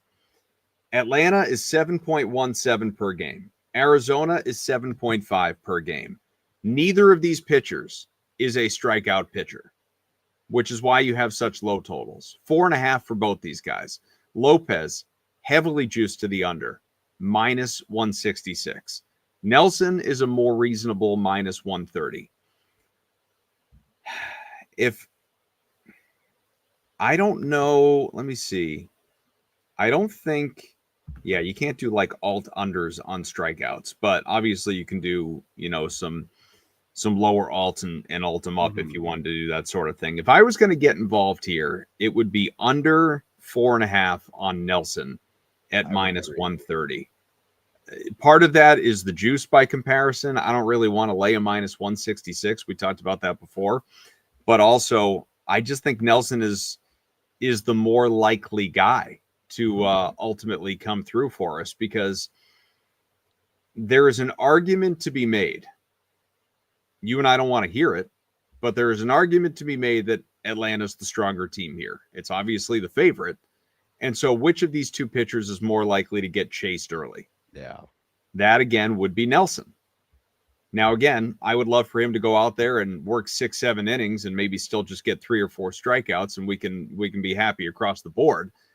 But I do, in addition to investing in Arizona, I do like the under on the prop for Ryan Nelson. I don't know what you think. Sorry, I got distracted because Alex, I know what you were doing back there behind it. We just talked about this, dude. You said 6-7 and he wanted to do it. And Beast McNeese is commenting about it. I had just gotten that stupid thing out of my system. Don't go bringing it back. I know. That's what we were saying too. He was like 6-7 rune counting. And I was like, yes. And then I saw him just giggling right when you said it too. And I was like, what are you doing? Oh man. But I actually do agree with you, Adam. As painful as that may be to say, Ryan Nelson under would be the move. I completely agree with you. I think you nailed it right on the head in terms of the total, in terms of Nelson and him being a bit more of a susceptible pitcher to maybe not lasting as long or just racking up as many Ks. And that's kind of been the story of his career. I mean, last year he was only getting 7.7 Ks per 9 innings, walking almost 3 batters. Year before that was 7.5. Year prior was 6. So he's never teetered over 8 Ks per 9 innings. It's early in the year where you're not having to lay as much under 4.5. And it's against an Atlanta offense that could easily be on a trajectory to being one of the best, but because of their slow start, you're maybe getting a better price than you normally would with Ryan Nelson toward the under. So I probably won't bet it because I just want to sweat out the D-backs. But if you ask me objectively, I would concur with you that the under for Ryan Nelson would probably be the best prop to take. But we go otherwise, Mets Giants. I almost said Niners. Mets Giants. Yeah, cool. We're all good there. Let's move on to some Mets Giants and we'll wrap this bad boy up. This game starting just a few minutes after the first one in the Bay Area. The Giants taking on the Mets. Mets just lost 2 out of 3 against the Cardinals. That's a tough series for the Metropolitans, but they won 2 out of 3 against the Pirates. Very easy opening schedule, and we'll see if it continues to be on the easier path as the Giants, despite winning 2 out of 3 against the Padres, got absolutely embarrassed. Swept in 3 games against the Yankees. Their offense has really been non-existent so far. They'll be facing David Peterson, the southpaw for the Mets, who in 30 starts last year compiled a 4.22 ERA, 4.59 expected ERA, but his xFIP was at 3.72, hard hit rate of 46%. His homer to fly ball ratio was kept below 10%, and his ground ball rate was almost at 55%. So his numbers are just very hard to unpack here because he's kind of all over the place. But Adam, the way I look at it as early on here, if there's a time where we can lean a little bit more toward his convincing numbers, it would be against this Giants team at this moment. I mean, their offense just looks horrific to start. I mean, they're 22nd in ISO, 22nd in OPS against lefties, 23rd in weighted runs created plus, albeit just 60 at-bats. But this Giants team may just be on the downswing in general. Whereas on the other side, I feel like I have the better lineup with the Mets. Yes, Robbie Ray is the better pitcher, had a good start against the Yankees the first time around. But last year, he came out to about a 4.30 xFIP despite his 3.65 ERA. He also had a 45% hard hit rate and a 10% barrel rate. So he's getting up there in years. There's familiarity against him. The Mets are coming off a disgusting series in St. Louis against the Cardinals. I was glad to lay the minus 120, glad in the sense of a cheaper price with a Mets team that is obviously nowhere close to hitting its stride. And I think we could see a brief example of it tonight. Yeah, the pitcher data that you brought up here, and I'm just looking something up as we chat here for a second. Want to see some of the strikeout numbers for these guys, not specifically the pitchers; those are lower lines. But yeah, the Mets, middle of the pack, Giants are as well. So, you mentioned a lot of the data as it relates to the runs. I'll just give you the tried and true raw data, which is the Giants are winless at home and they've been outscored 25-14. Over the course of their first, stretch of games. And 14, that run total, is the fewest in all of Major League Baseball, Danny, by at least a few runs, by multiple runs. Just got pummeled by the Yankees, 13-1 across those first few games. Took 2 out of 3 in San Diego, but again, lower scoring contests. Robbie Ray, allowed a couple of runs in that loss to the Yankees in his first start, 5 1/3, though. He didn't pitch poorly. Peterson, as you brought up, he pitched very well, 5 1/3 shutout ball, but against the Pirates. And that's a team that I don't think can hit particularly well either. What's interesting to me about the Mets, and this goes back to a conversation we had on Any Given Wager the other day about some of the baseball rule changes and, how long games are lasting and you're burning out arms and all of this stuff. Mets lost in 11 innings to the Cardinals yesterday. I don't know if you realize this, but New York has already played 3 extra innings games. Half of its games have gone to extras. Now, those are 10 or 11 games or 10 or 11 innings, pardon me, because, ghost runners speeding things up. But nevertheless, they're already being pressed into more action, and that can catch up with your arms. I just think, at least for this first game, I like Ray more than I like Peterson as a general rule. In this spot, I think I like Peterson better because, as you said, I don't trust that Giants offense at all. I don't trust it to score. I don't trust it to provide run support to Ray. And I think you're getting a reasonable price at minus 124 on that money line for New York. Yeah, I mean, when I was first looking at everything, and for partially the reasons you stated, I was looking for an excuse to bet the Giants here, but offensively, I just couldn't find one. You're right. I mean, the extra innings the following day is always a little scary, but especially with the sample size they've already endured, I guess the glass half full perspective is, well, one, I do think they'll have a bit more of a chip on their shoulder because it was another gross loss for them. And 2, it is early in the season still. So if there's a time where you could kind of escape that, perhaps it would be now. But that is very crucial to note, especially if it's something that's going to continue to linger for this Mets team, just continuously finding themselves in close games. But yeah, I like that minus 120 price. And if it was like, say, more minus $135, we'd be having a completely different conversation. But yeah, it just seemed like a pretty cheap price here on an offense that should be the better side, despite the Giants having a slightly better pitcher. But it may not appear that way if Peterson can look like the viable arm against such a mediocre offense. So yeah, I got 2 games I'll be sweating out.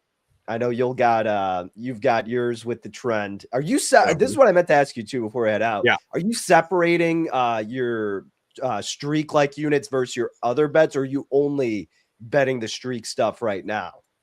I'm mostly betting the streak stuff, but I am separating it. So, okay. Not like with a spreadsheet. What I'm doing is I'm keeping track of the streak betting on a spreadsheet, and then all of my baseball is just in my Picket, where the books sync up, and then I can just see how it compares ultimately.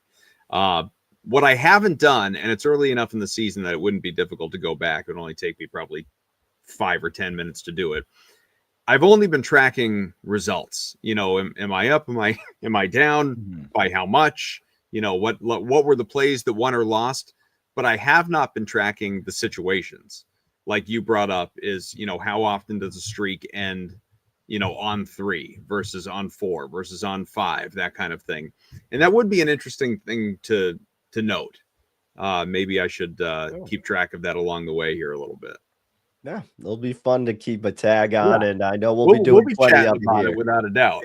Yeah, no question, my friend. But hey, look, it was a great first show, our first edition of Off the Bump here on the Betting News Network.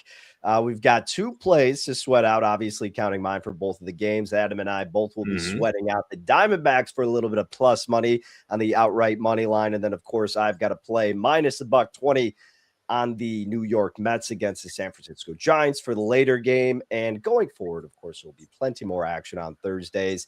And then Tuesdays, we should be having this program going forward. And then I know we're just only looking to extend from that point on once we get, into the thick of the summer. Cannot wait for that, because not only does it mean baseball, warmer weather, but we are getting closer then to football season, which you and I are always amped for regardless. It's talking about 24/7. By the way, Sean Beasy, enjoy going out to sea, my man. Geez, going out there for a month. I'm jealous. Month? Yeah, no Wi-Fi on the boat. We'll have to figure something out. But I love that you paused like he was about to chime in. well, let me tell you. I was hoping he was going to tell us like where he was going or something like that, why he wouldn't have that on the boat. But hey, what are you going to do? Yeah, Sean Beasy came to the meetup in Chicago. So I didn't know that. That's awesome. Damn. All right. Well, appreciate everybody in chat for tuning in. Alex, thanks for helping out on the 1s and 2s back there, even though you did something else with numbers that were that close to each other, but I'm not going to repeat that. I'm sure Adam gets that enough from his kids at home, unless he even they have let it go sooner than Alex. Good. You raised them right, Adam. That I they're did. not even messing with that anymore. But make sure you follow Adam on Twitter, folks, at Adam M. Kaufman, myself at Danny Burke 5, and at Your Betting News for the Betting News Network. Best of luck with all your action on this Thursday evening. Enjoy the slate of baseball, even though it's just 2 games. But we'll be back again tomorrow for Any Given Wager. We'll talk football, some basketball, NBA, March Madness. Plenty to come tomorrow on the Betting News Network. Until then, take care, folks. What you know about rolling down in the